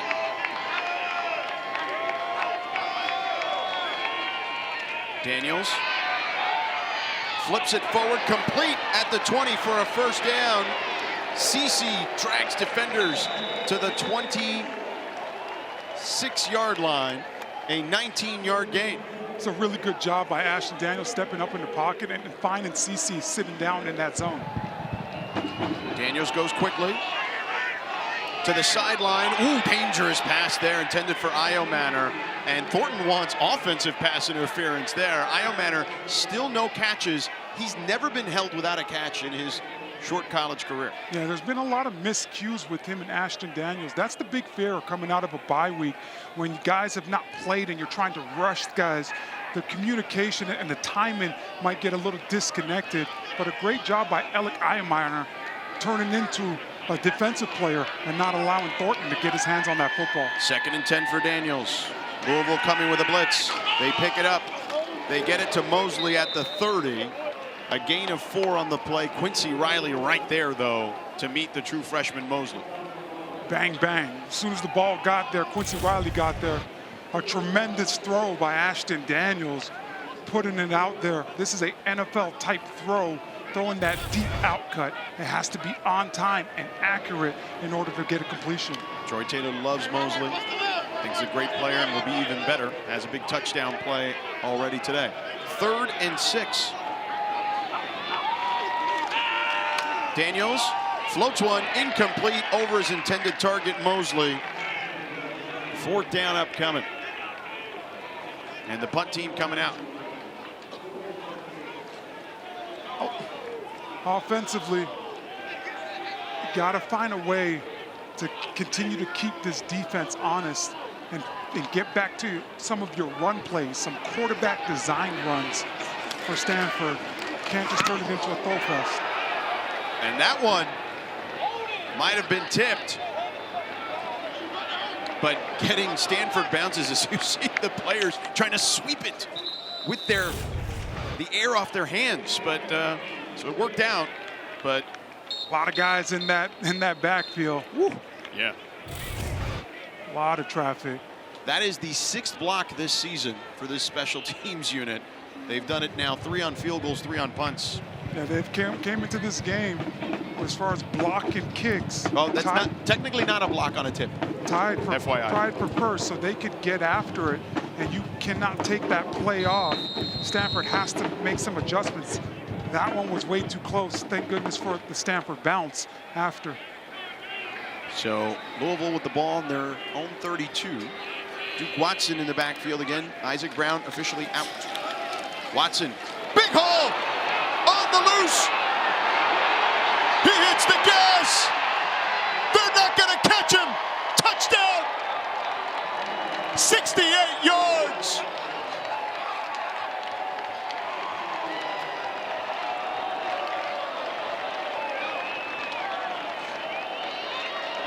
We talked to this coaching staff. They talked about Duke Watson being very twitchy. It's a great job by this offensive line getting to the second level. But Duke Watson shows you how explosive he is in space.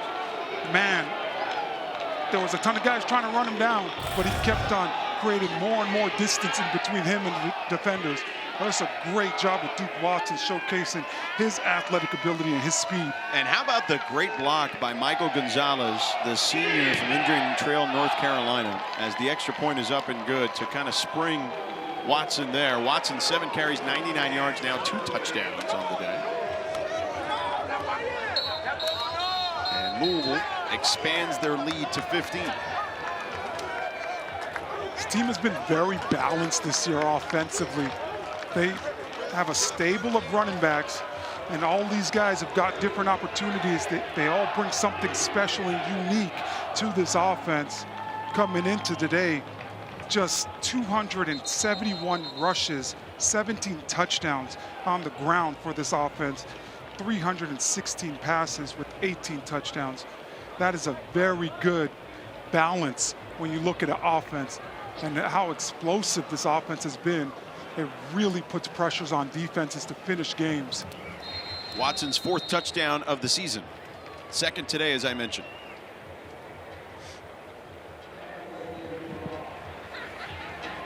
Nick Keller to kick it off. Bachmeier, the deep man, with Casarevis. And they line drive this one. Bachmeier fields it at about the 6. And met at the 20 by a wall of defenders. Travis Egan, kind of the first one there. Tonight at 6:30 Eastern, the ACC Huddle crew will have highlights and complete breakdowns of all the afternoon games and preview the nightcap at 8 p.m. Eastern, which is Wake Forest and North Carolina. Dave Clawson and Mac Brown will do battle. Then again after that game, a full post-game show to wrap up the night right here on ACC Network and the ACC app. Or excuse me, the ACC Network and the ESPN app. George Sedano, Orlando Franklin, Morgan Uber with you here in Stanford. And this is a big drive for Stanford, Orlando, down 15 now. Yeah, got to keep this defense from Louisville honest and get some runs. Daniels, pressure in his face, throws it complete to Mosley. And Mosley stretches out to the 30, or check that, the 27-yard line. Mosley has really developed nicely for this offense. Early in the season, he was having some drops when he would go over the middle and face some tight coverage. A great job on this last one, getting 7 yards in tight coverage and showing some concentration to catch that football and bring it in. So 2nd and 7. Troy Taylor has to play a lot of young guys. Trial by fire, as he told us, because of the injury situation. Cole Tabb on the left side will pick up the first down as he lowers the shoulder down to the 35-yard line. Back to that play, the formation we talked about earlier. It's a man down. Officials timeout for an injury.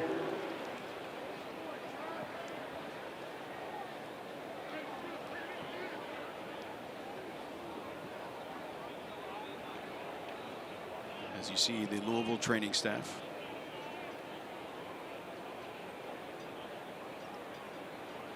'99, Desmond Till checking on his other defensive lineman. We're still trying to identify the player.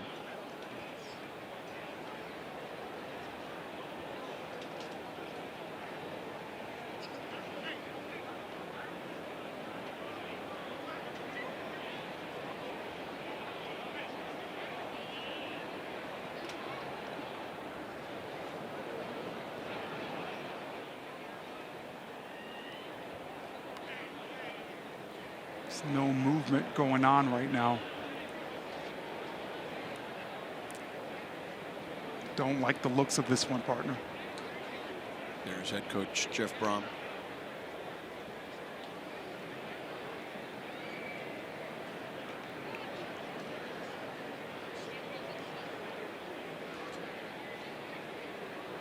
Looks to be Jared Dawson, the redshirt junior out of Collierville, Tennessee.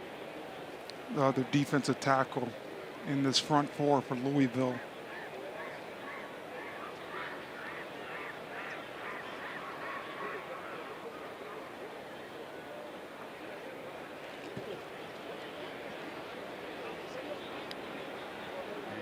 And he is sitting up now.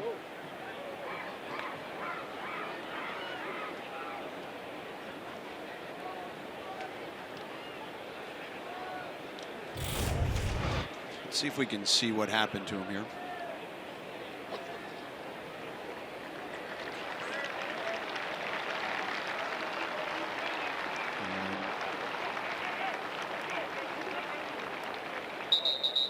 He's up on his feet as we get through the replay, but you see him there on the back end of that tackle pile. Looks like they're holding that right arm, kind of help him stable it. Yeah, they're stabilizing that right arm, but he's walking off again. So we'll hopefully have an update down the road. It is 1st and 10 from the 35-yard line for Stanford. Pressure coming. Daniels steps up and he goes down. 2 flags on the play. Benjamin Perry, who came back off of injury last week with the sack. Personal foul, face mask, defense number 90, 15-yard penalty, automatic, 1st down. That's on Conga, the transfer from Rutgers, as they grab Daniels by the face mask. So hard when you're a defensive lineman. You know you're trying to have an effect on the game.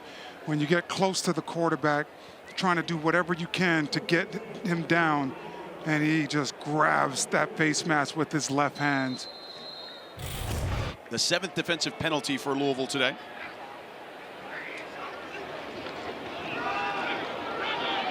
And on the outside, it's Mosley. And should have enough for a 1st down.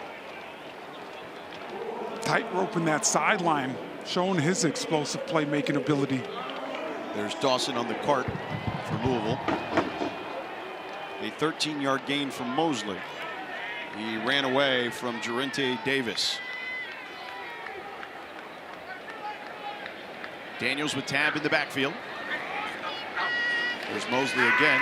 They fake it to him. Daniels with time finds Mosley on the check down. Mosley makes a man miss, but Louisville able to bring him down with TJ Quinn was the first person there to wrap him up. That's unbelievable effort by Emmett Mosley. Takes a play that probably should have had maybe 1 yard, is able to fight through some traffic and go get 3 more. So great job by that young man, picking up 4 yards on 1st down. 2nd and 6 upcoming. And it just feels like everything Stanford's doing outside of the 1 play to Mosley early in the game has been just a slog, right? Like it's small chunks. Yeah, they've had to fight for every inch in this game. Tab on the left side gets a couple.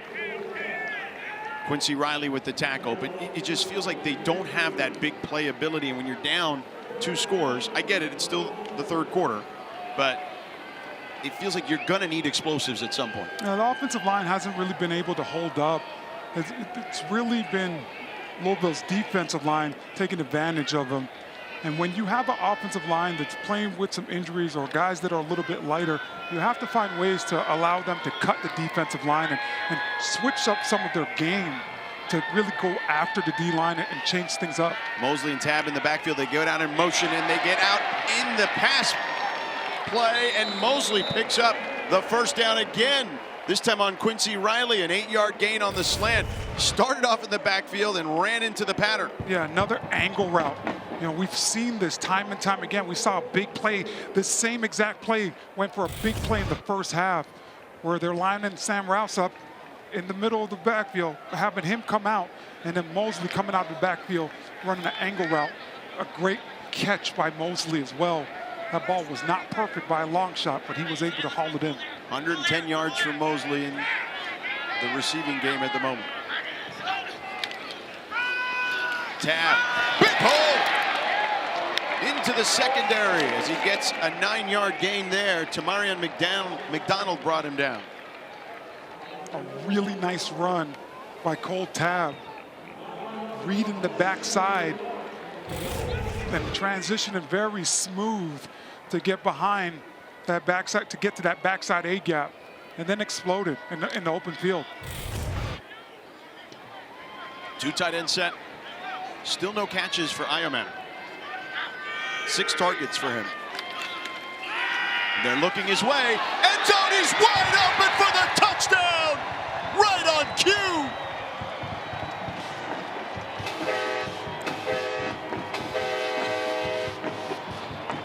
A 13-yard score. Alec Iomanner didn't have a catch yet, but he had a big one right there.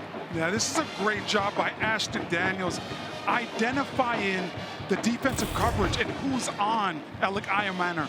Not a lot of success today, but Quincy Riley has been on him a lot of times. On this last one, Tayon Holloway is on him, and Ashton Daniels is able to find that. Stanford is going for 2. Let's go for Dos. Brought to you by Dos Equis.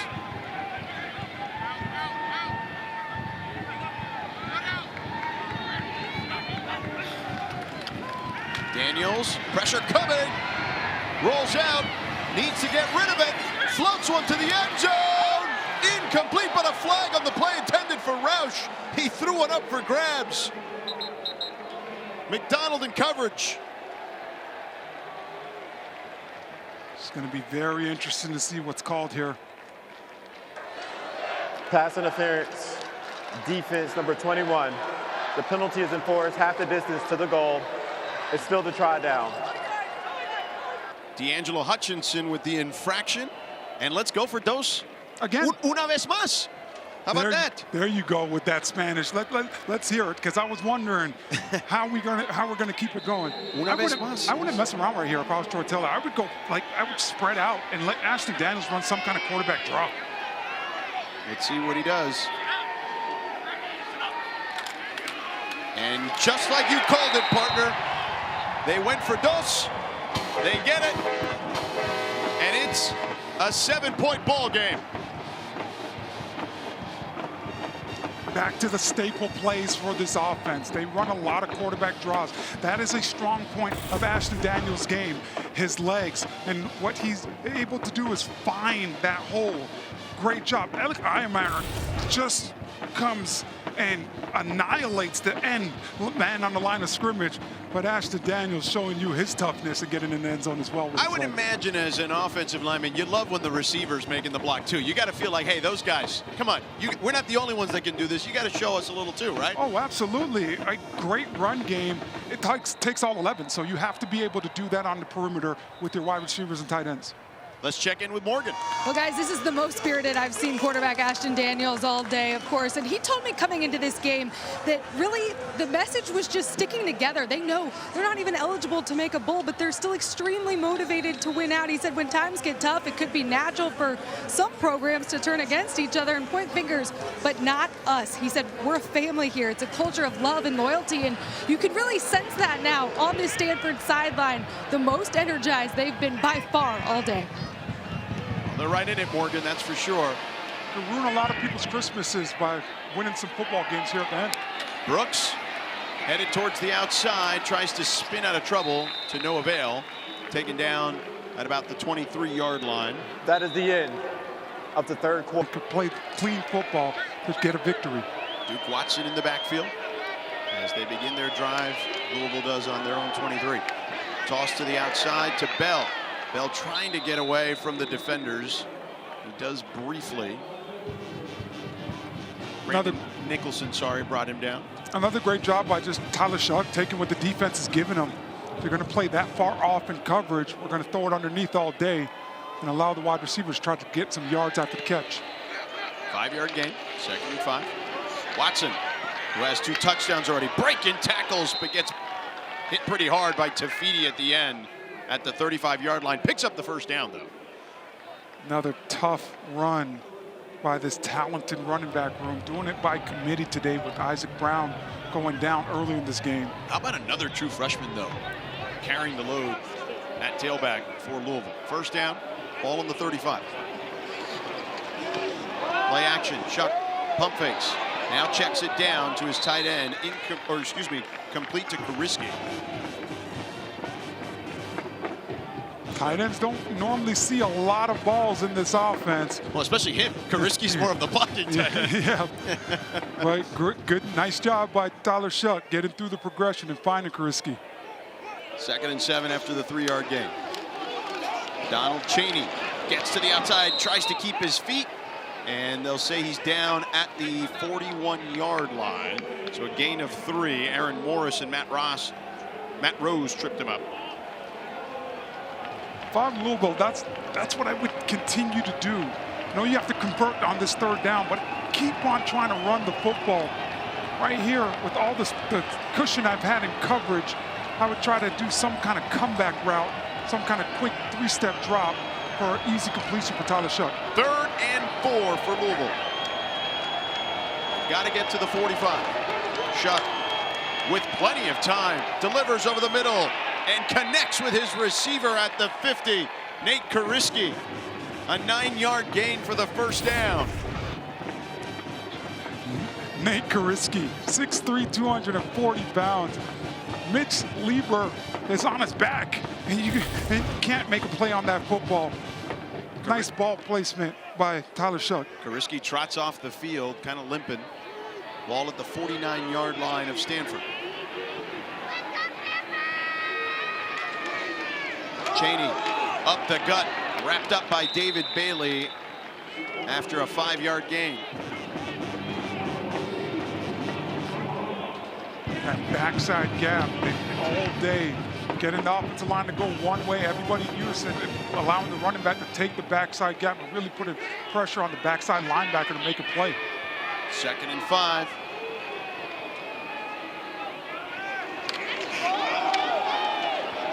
Watson back in. He picks up 1.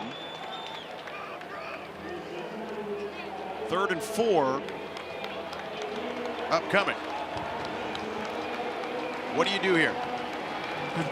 If you're Louisville, I would try to get a screen up. They haven't ran one, and they're so dynamic. They haven't ran one today. And on the other side, Stanford, got to be tighter with your coverage and think that Tyler Shuck's going to try to get the ball out of his hands quickly. Mari Huggins-Bruce in the backfield. He flexes out. Shuck over the middle. Caught and complete to Chris Bell for a first down inside the 30 to the 28-yard line. A 15-yard gain. Chris Bell, Mr. Reliable for Tyler Shuck. They had a great connection dating back to their spring game and throughout the offseason.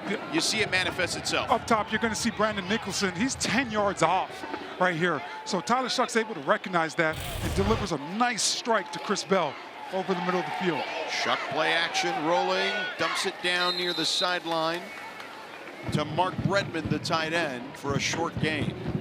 Interesting that they went to a throw on first down.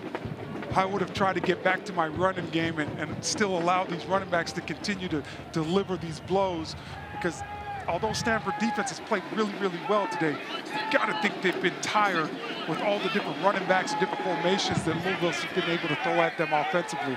Duke Watson back in, 9 rushes, 107 yards, 2 touchdowns for the true freshman. Again, replacing Isaac Brown, the other true freshman, who had been so great for them this season. Shuck under pressure, throws, connects with Bell. Bell dragging defenders and bouncing off of them to the 5-yard line. A 21-yard gain. Offensive line cuts it down in the middle.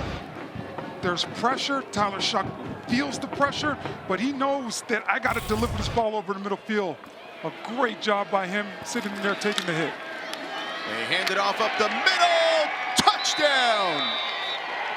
Duke Watson, his 3rd of the game. What an answer for Louisville. Just right down the field. A nice mixture of runs and pass, but at the end, just hand it off. Allow the big boys to take care of business. And Duke Watson, another tough touchdown on the ground. Mitch Lieber is being accompanied to the sideline. Tyler Shuck, 6 for 6 on that drive for 56 yards.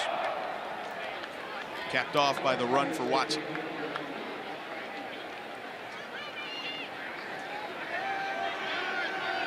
Travelstead for the extra point.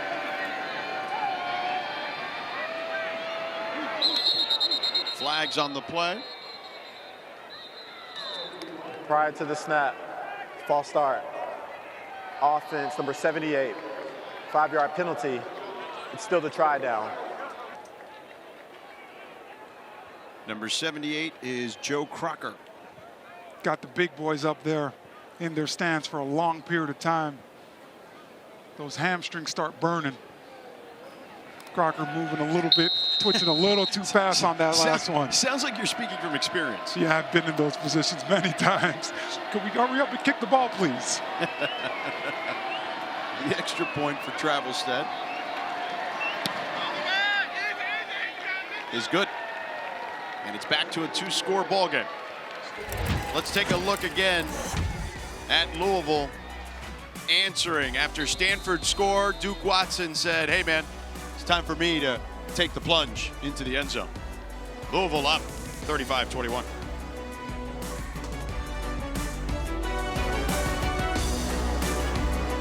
For Stanford. Isaac Garendo, the last tailback for Louisville with a 3-touchdown game back in the Holiday Bowl against USC. This one sails over the head of Bachmeier. That last drive, by the way, 11 plays, 77 yards, 5:16 off the clock for the touchdown. But now it's time for Ashton Daniels, who's kept Stanford in this game. And he's done it in the air and on the ground. Yeah, I think if you're Troy Taylor, you got to get to a little bit more of your 2-minute offense here. Get a little bit more up-tempo. This is a 2-score game, so you got to lean on your sideline throws to kind of stop the clock, your spread-out offense runs, and really get 3-level wide receiver options down the field. Allow Ashton Daniels to do some things with his arms, but you got to spread it out as much as possible and give him some quick, easy reads and allow him to use his legs. 2 tight ends out there for Daniels.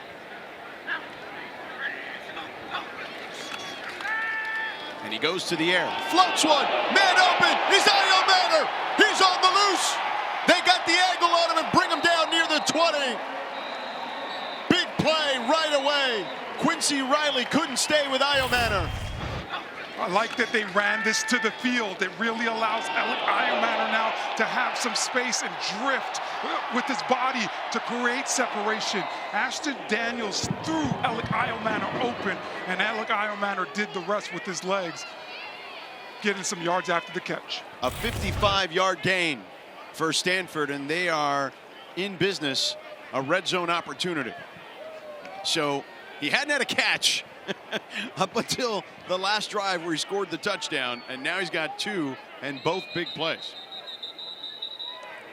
Charge timeout. Stanford, their first of the half. Timeout on the field. Let's step aside as well as Stanford takes the timeout as they talk things over with their head coach, Troy Taylor.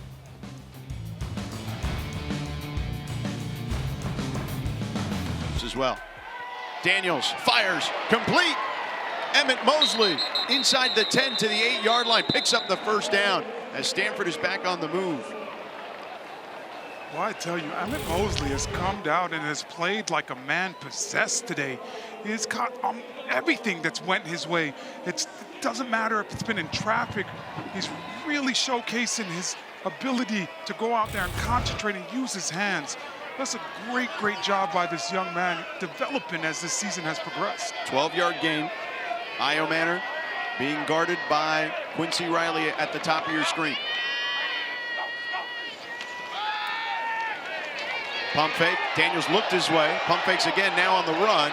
and takes a mean hit at the 6-yard line by TJ Quinn and D'Angelo Hutchinson.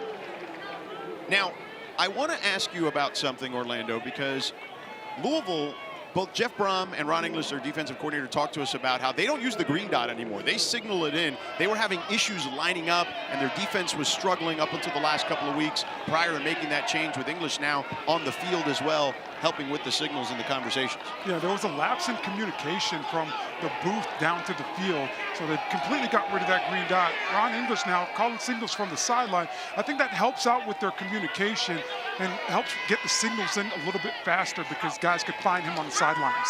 Tab on the left side, stood up. Dan Foster Jr. first on the scene. Louisville defense has to be a little careful right now that they don't give away get a cheap penalty and give Stanford an extra set of downs at the end of this play before progression stops. For an injury. Tab is down. Guys is playing through the whistle. And Stanford, their training staff checking on the true freshman from Fort Walton Beach, Florida.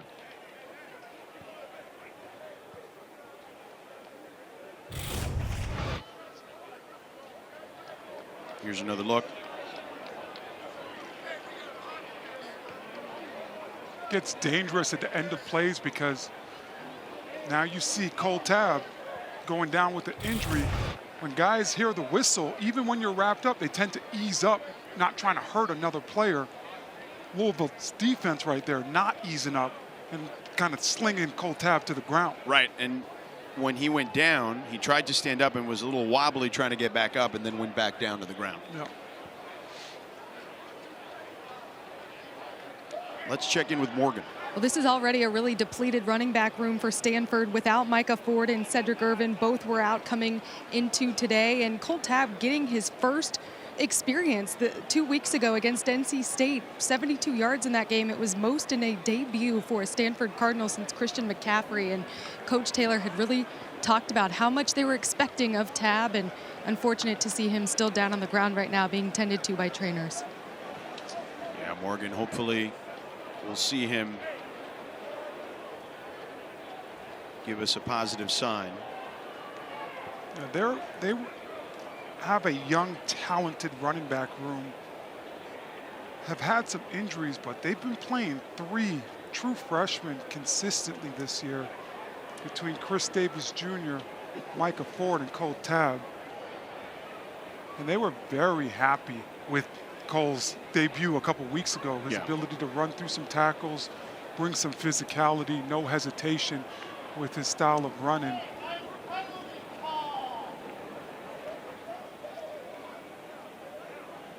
Well, he's sitting up.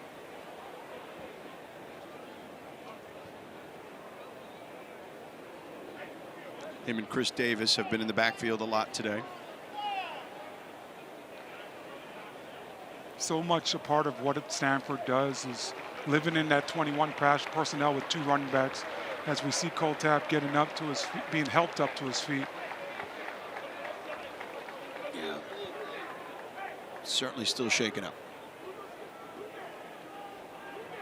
That's why guys got to let up after you hear that whistle. Got to be able to ease off. Dan Foster made the tackle and slung him to the ground.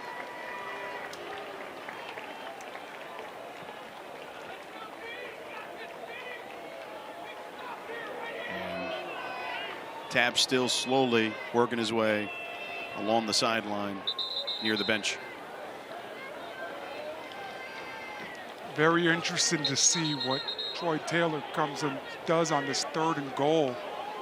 They had a little bit of extra time now, so hopefully they could try to put one in the air and get to the end zone. Ryan Butler checks in the backfield, along with Emmett Mosley. Roush you see in front of them as he shifts. 3rd and goal. Daniels, pressure, spinning out of it, lofts it up out of bounds. Ashton Gelati was putting the fear into Ashton Daniels as he was coming, breathing down his neck. They were trying to get back to the play that we've seen Emmett Mosley have, that bread and butter, running that angle route out of the backfield. But the offensive line was not able to hold up, which forced Ashton Daniels to try to buy some time with his legs. They're going here on 4th down 2 scores, 6:44 to go. This is the right decision, in my opinion. Oh, absolutely. You are right here. You got to try to get in that end zone. Butler in the backfield to the left of Daniels. Daniels, pocket closing, over the middle, touchdown! Emmett Mosley, another touchdown! Mosley on the crosser in the back of the end zone, 4-yard score. And the gamble pays off for Stanford.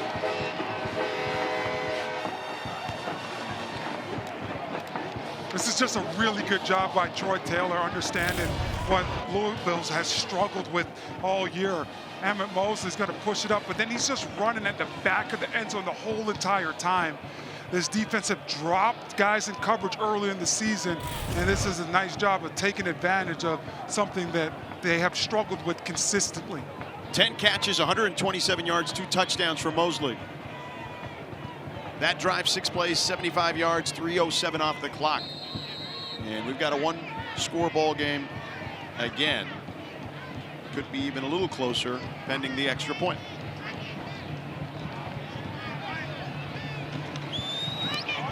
Kenney, up and good. 7-point ball game. Stanford staying within striking distance. Ashton Daniels finds the freshman Emmett Mosley for a score.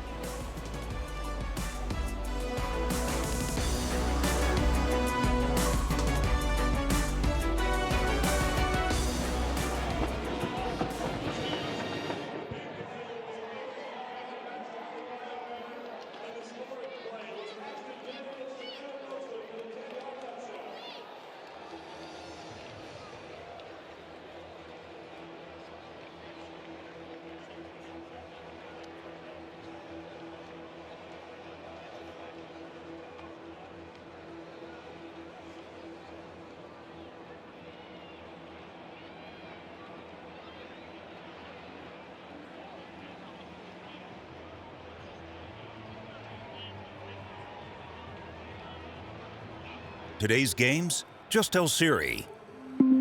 Show me the ACC football scores. All right, I'll play Siri. We've got Louisville 35, Stanford 28 here at Stanford Stadium. Thanks, Siri. George Sedano, Orlando Franklin, Morgan Uber with you here. And Stanford scored a touchdown on a 4th down play to Emmett Mosley. His 2nd score of the game, set up by Alec Iomaner's 55-yard catch from Ashton Daniels. They kick this one into the end zone to Ja'Cory Brooks, and he'll kneel it. Duke Watson has filled in admirably for Isaac Brown, true freshman to true freshman. Brown hurt earlier. Watson has filled in. 3 scores for Duke Watson. Watson is the first true freshman running back with 100 yards plus 3 touchdowns in a game in school history. He's done a really good job of setting up his blocks and being physical at the times where he needs to be physical. A great day, 7.7 yards average. Standard is only 3, so this young man is blowing the top off the standard. Yeah, that's his season average. He's got 11 today, and he gets another carry to the 30-yard line, a 5-yard gain. Although that will actually bring his 11-yard carry per carry average down a little bit. But he's certainly doing the job. There's no doubt about that. This young man, impressive. They've told us that they love both their true freshman running backs. They like their running back room. And when we talked to them about Duke Watson, the coaching staff, Jeff Brom and company, they just kept mentioning, like, you know, there are a few things that he does that freshmen do, Orlando, like, you know, pass pro occasionally, not great. But that his shiftiness and slipperiness, out of this world. Yeah, he's going to be a heck of a running back as he continues to learn. Shuck down to Brooks. Picks up the 1st down. 6-yard gain. 7, technically. Stanford's defense has to find a way to get some pressure on Tyler Sharp. When we talked to defensive coordinator Bobby April earlier in the week, he talked about earning the right to rush on third down because of how much max protection Louisville does on first and second down. So you got to key in and make something happen on first and second down to stop the run, but then tighten up the coverage on third down to try to stop the pass. Mitch Lieber still out at safety for Stanford. Jalen Day-Sumlin is in. They dump it down. Good tackle there. David Bailey blew that play up. Mark Redmond, the tight end, caught it, and he felt it afterwards. This is 250 pounds and 255 pounds colliding. David Bailey does a great job of getting out there in space on Mark Redmond, but running through and not slowing his feet down on contact for a big hit. When we were here against Wake Forest, David Bailey had some negative plays, and he has certainly improved upon that here this week when we're here now again at Stanford. 2nd and 9. Shock with time. Not for long, though. Bernadelle chasing him. He throws it out of bounds, intended for Mark Redmond, as Bernadelle was bringing the heat. And 3rd down and long upcoming. It's a nice changeup, giving this Louisville offense something different. David Bailey was in coverage at the slot position, and then Bernadelle was blitzing from the middle. That's a great all-around job of changing it up and really forcing Tyler Shuck to take a second look at this defense. Let's see if they can do it again on this important 3rd down. 3rd and 9. Louisville's got to get to their own 47-yard line. Crowd getting fired up. Here they come. Shuck throws it up. Well over his intended target. Stanford holds. Pressure there by Scotty Edwards from the secondary. This is a phenomenal play call by defensive coordinator Bobby April. He walks up a lot of guys in the box where you, as an offensive line, you got to guess who's coming and who's not. And then off the edge, you're able to see Scotty Edwards gets to Tyler Shuck right in time. Bachmeier set to receive the punt. A bit of a wobbler. He'll field it. Makes a man miss. And then taken down near the 25-yard line. These two groups, Bobby April as the defensive coordinator, was the linebackers coach at Wisconsin when Jeff Brom and Brian Brom were at Purdue. So they are very familiar with each other and going against each other over the years. Yeah, that familiarity and seeing it over time, now you get a beat of what they like to do. Jeff Brom likes to go over the top. He wants to be able to stretch the field out and take his shots. But Bobby April winning that chess match with alignment and forcing Louisville offensively to guess who's coming and blitzing on that critical 3rd and 9. 4:04 to go in this one. Stanford trailing by 7. They have 2 timeouts plus the 2-minute timeout to work with. Chris Davis Jr. in the backfield with Daniels. Daniels down to Iomanner. Short gain. No, incomplete, they'll say. Couldn't hold on. Want to see Ashton Daniels throw that ball a little bit more to Alec Iomanner's body. Put it out in front of him a little bit too much where he had to jump and try to go make that catch. If he's able to place the ball, have a little bit better ball placement, and get some easy yards, even though Iomanner's going against the talented Quincy Riley out there in coverage. I know he's one-on-one and he can break tackles because he's so big, but I just feel like they've got to take bigger chunks down the field. Louisville showing pressure. Here they come. Stanford picks it up, finds Mosley with a spot in the zone. He picks up the 1st down to the 40, and Mosley continues to have a great game today, a 16-yard gain. He's up to 143 yards today. Yeah, that's just a nice job by this offensive line and given the protection that they needed. Partner, you just talked about taking those shots down the field. The offensive line has not really held up to give Ashton Daniels the opportunity to push the ball down the field. But on that last play, a great job where you're able to get a nice explosive play finding Emmett Mosley down the field. The true freshman working on Quincy Riley, the veteran at corner for Louisville. Daniels pump fakes. Now he decides to run for it. And he runs out of bounds near the 45. Tramel Logan chased him out. What's going on to Morgan? On that last Louisville third down, it was quarterback Ashton Daniels on the bench waving a towel, getting this Stanford crowd into it. And he told me this week he hoped to show a complete performance, running and passing the ball. We just saw it there on that last run, really wanting to put it all together, guys, but going to have to do it without Cole Tabb, who is back in the locker room right now being worked on by trainers. Thank you, Morgan. And the tailback there, Chris Davis Jr., the other true freshman, picking up some yardage, making it more manageable for Stanford here on this next down. We have a man down for an injury.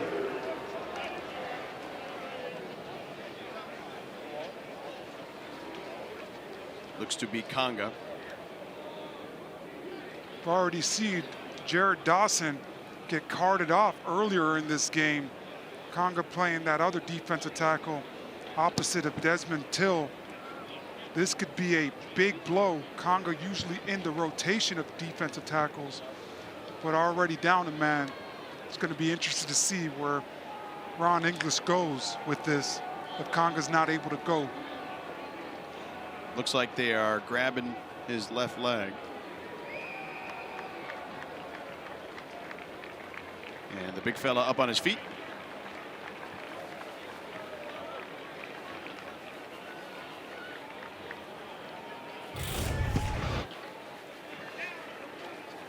Here's a replay.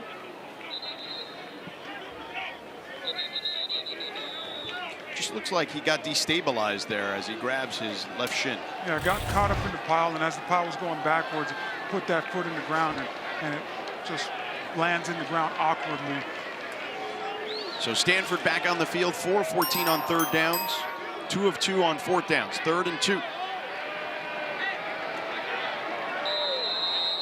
Look out for Daniels running it here in an empty backfield. And there he goes, finds a hole, lowers his shoulder, dragging defenders inside the 35-yard line for the first down. An 18-yard gain for Daniels. Great patience. I don't think that's gonna be the last play before the 2-minute timeout. But Ashton Daniels, he comes up to the field and gets right behind that offensive line before then exploded to the outside.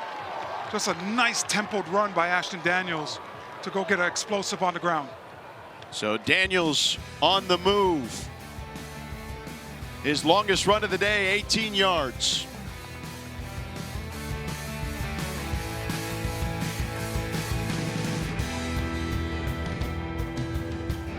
Ashton Daniels and company. 1st and 10 from the 34-yard line of Louisville. 2 tight end set. Daniels surveying. Still got plenty of time. He pump fakes and now decides to run. Only picks up about a yard. Watts and Foster brought him down. Really good job by Louisville and on the back end, and being very tight in coverage, not giving Ashton Daniels anywhere to go.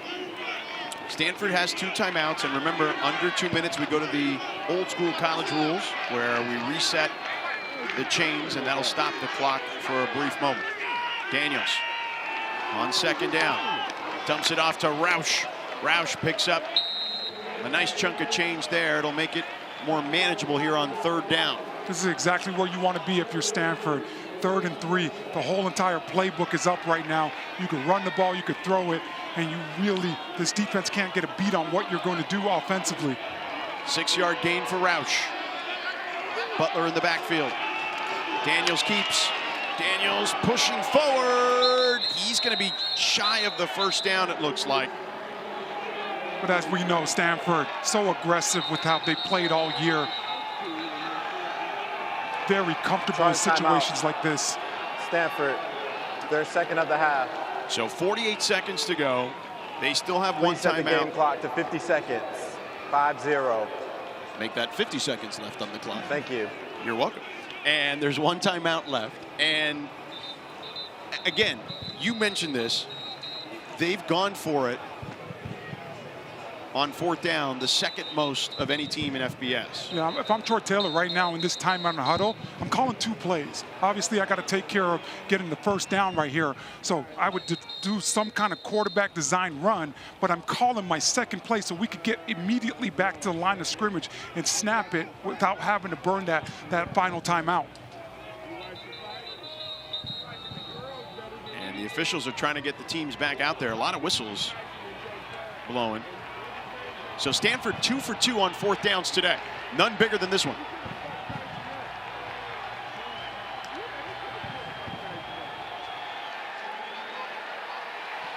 Justin Lamson checks in, the short yardage quarterback. And another timeout. Timeout. Louisville, their first of the half, 30 seconds. So Stanford a little upset right now because the referee held them. They were trying to, Louisville was doing some late substitutions as Lamson was trying to get up to the line of scrimmage to snap it and held a little bit. And ultimately Louisville calls a timeout because the formation was a little bit different than what they expected. Well, that's what I was going to tell you, partner, was that they rushed out of that because they wanted to go fast. And yeah, Jeff Brom was like, whoa, whoa, whoa, whoa, whoa, whoa, whoa. And Ron English, I'm sure. Yeah, Troy Taylor's fired up right now, giving the referees an earful. So it'll be 4th and 1 again from the 25-yard line. And again, Lamson, their short yardage quarterback, and red zone goal line quarterback. Lamson, he's going to go to the air, takes a hit, throws it up, and it's caught for a touchdown! Emmett Mosley, his 3rd score of the game. 25 yards from Lamson.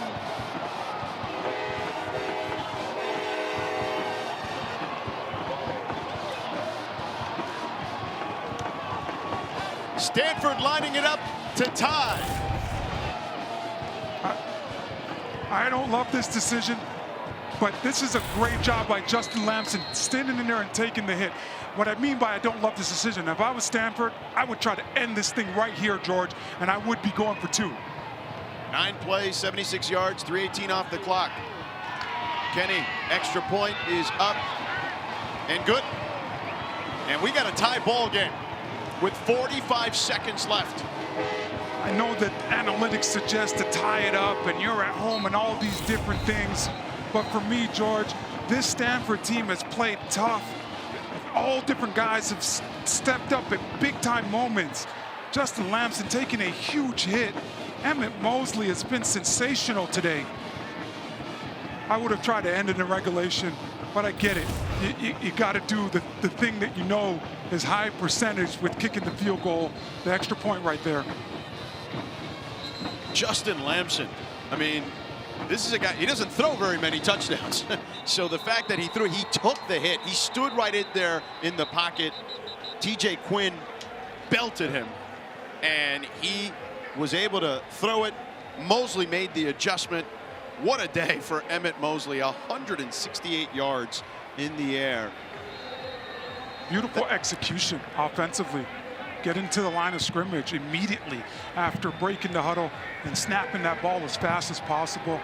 Emmett Mosley showing tremendous concentration in finding that football, adjusting as it's in the air. That's the most touchdowns for a wide receiver since Eligio Manor's crazy game at Colorado last year. Brooks brings it out. And taken down inside the 20. The clock is running. Louisville has 2 timeouts. So I would try, if I'm Jeff Brom right here, I would try to get some kind of wide receiver slip screen up and going to Jakari Brooks or Chris Bell. Line both of those guys up, but allow the offensive line now to get out there and try to create a convoy and really get open in space, get some yards after the catch, see if you get in field goal range. Brock Travelstead, their kicker, his long this season of 56. Shuck to the sideline, complete. Bell makes a man miss and out of bounds near the 45-yard line. Brandon Nicholson, the true freshman, got juked there, a 23-yard gain. All day today, these cornerbacks for Stanford have been playing off coverage, and Tyler Shuck just continues to take what the defense is giving him. Chris Bell puts this team on his back, makes a great move in open space, and then explodes for a nice chunk of yardage on the ground. Watson in the backfield. Now he flares out. Shuck, pressure coming over the middle. It's Bell again. Bouncing off defenders to midfield. 24 seconds, timeout Louisville. Louisville, their second of the half. It will be 30 seconds. 8-yard gain. Pete Nigra, the center, Please set the game gets clock up, to but he 25 misses seconds. 2-5, Bernardell. please. If he gets on Thank you. Bernardell, there's a lot more yardage out there. But nice to see them run the screen and it end up being a positive play, as they haven't really leaned on the screen game today. So it'll be 2nd and 2. You see Jeff Brom, the head coach, talking to Tyler Shuck. Shuck today, 25 to 35, 265 yards and a touchdown, along with an interception. Again, Brock Travelstead, their field goal kicker, his long this season of 56 yards. That was a career long and a Louisville record for a kicker. Donald Chaney in the backfield.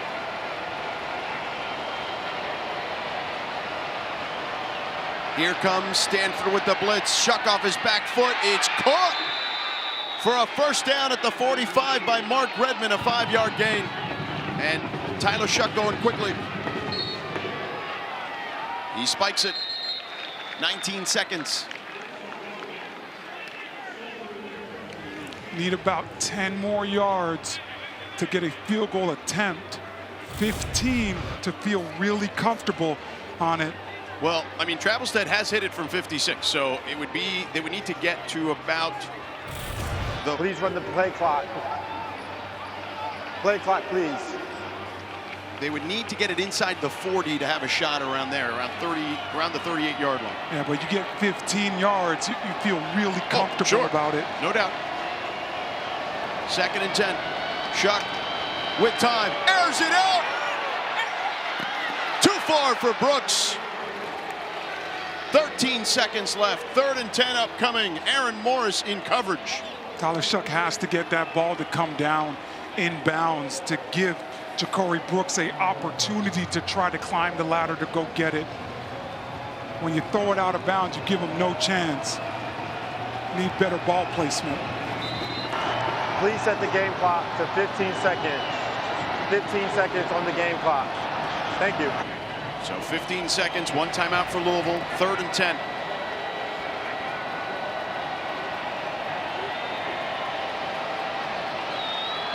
Shuck, clean pocket, delivers sidearm, incomplete, intended for Chris Bell, could not haul it in. Great play design. I think you have to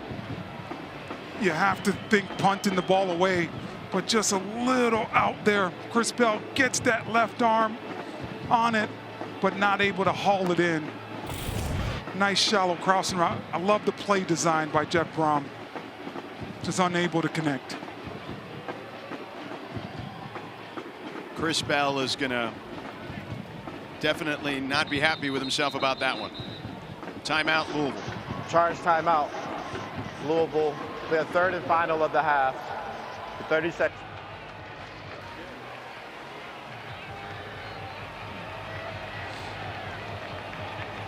Yeah, I think if you're Louisville right here, 11 seconds, you know, you could get a first down and kick a field goal and be done exiting in regulation. So I like them being aggressive right now. 4th and 10. Shuck drops back. Lets it fly. End zone incomplete. Intended for Brooks. 4 seconds to go. Stanford will have a chance for one play with a short field. If I'm Troy Taylor, I'm asking the referees, please make sure that you took a look at the clock. Is it 4 seconds or is it 5 seconds? What exactly do we Please have? set the game clock to 5 seconds. Because I thought it stopped at 5. I thought I saw that ball. So I'm glad the referees were thinking along the same lines.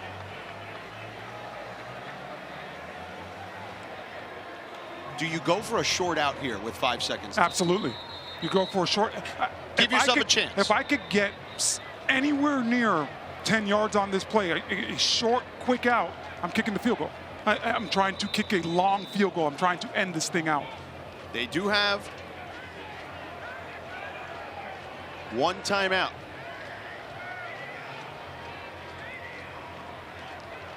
With the one timeout, that's another thing. You know, maybe a nice inseam route and have our guys have a guy give himself up to call a quick timeout. Daniels, there's the quick out to Mosley. He's got to get out of bounds, and he does, but not much there. So 1 second left. Whoa, a flag! It's going to be interesting.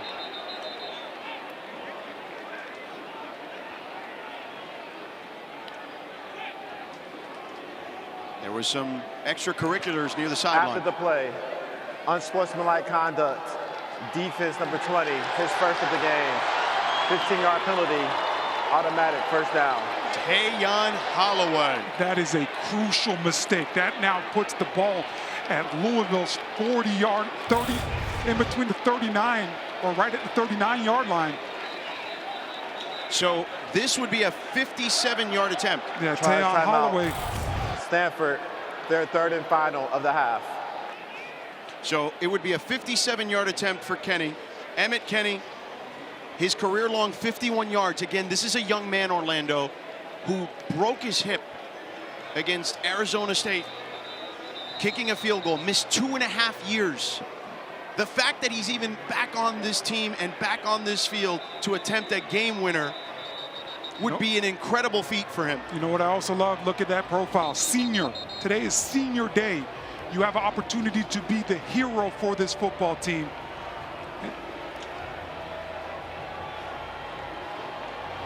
And let's not forget that Louisville has been fantastic at blocking field goals as well. Oh yes, you got to take this play seriously.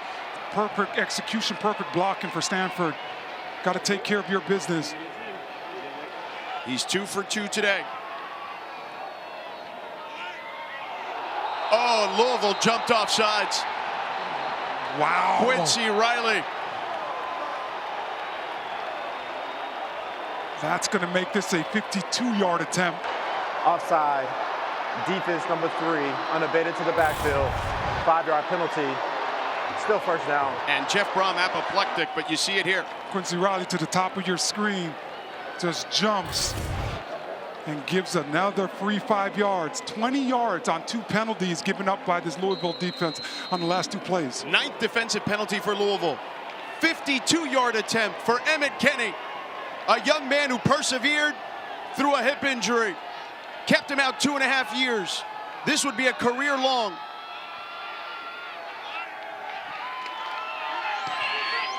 The kick is up.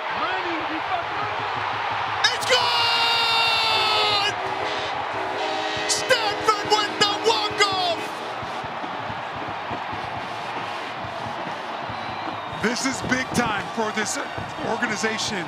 They snap a 6-game losing streak. Stanford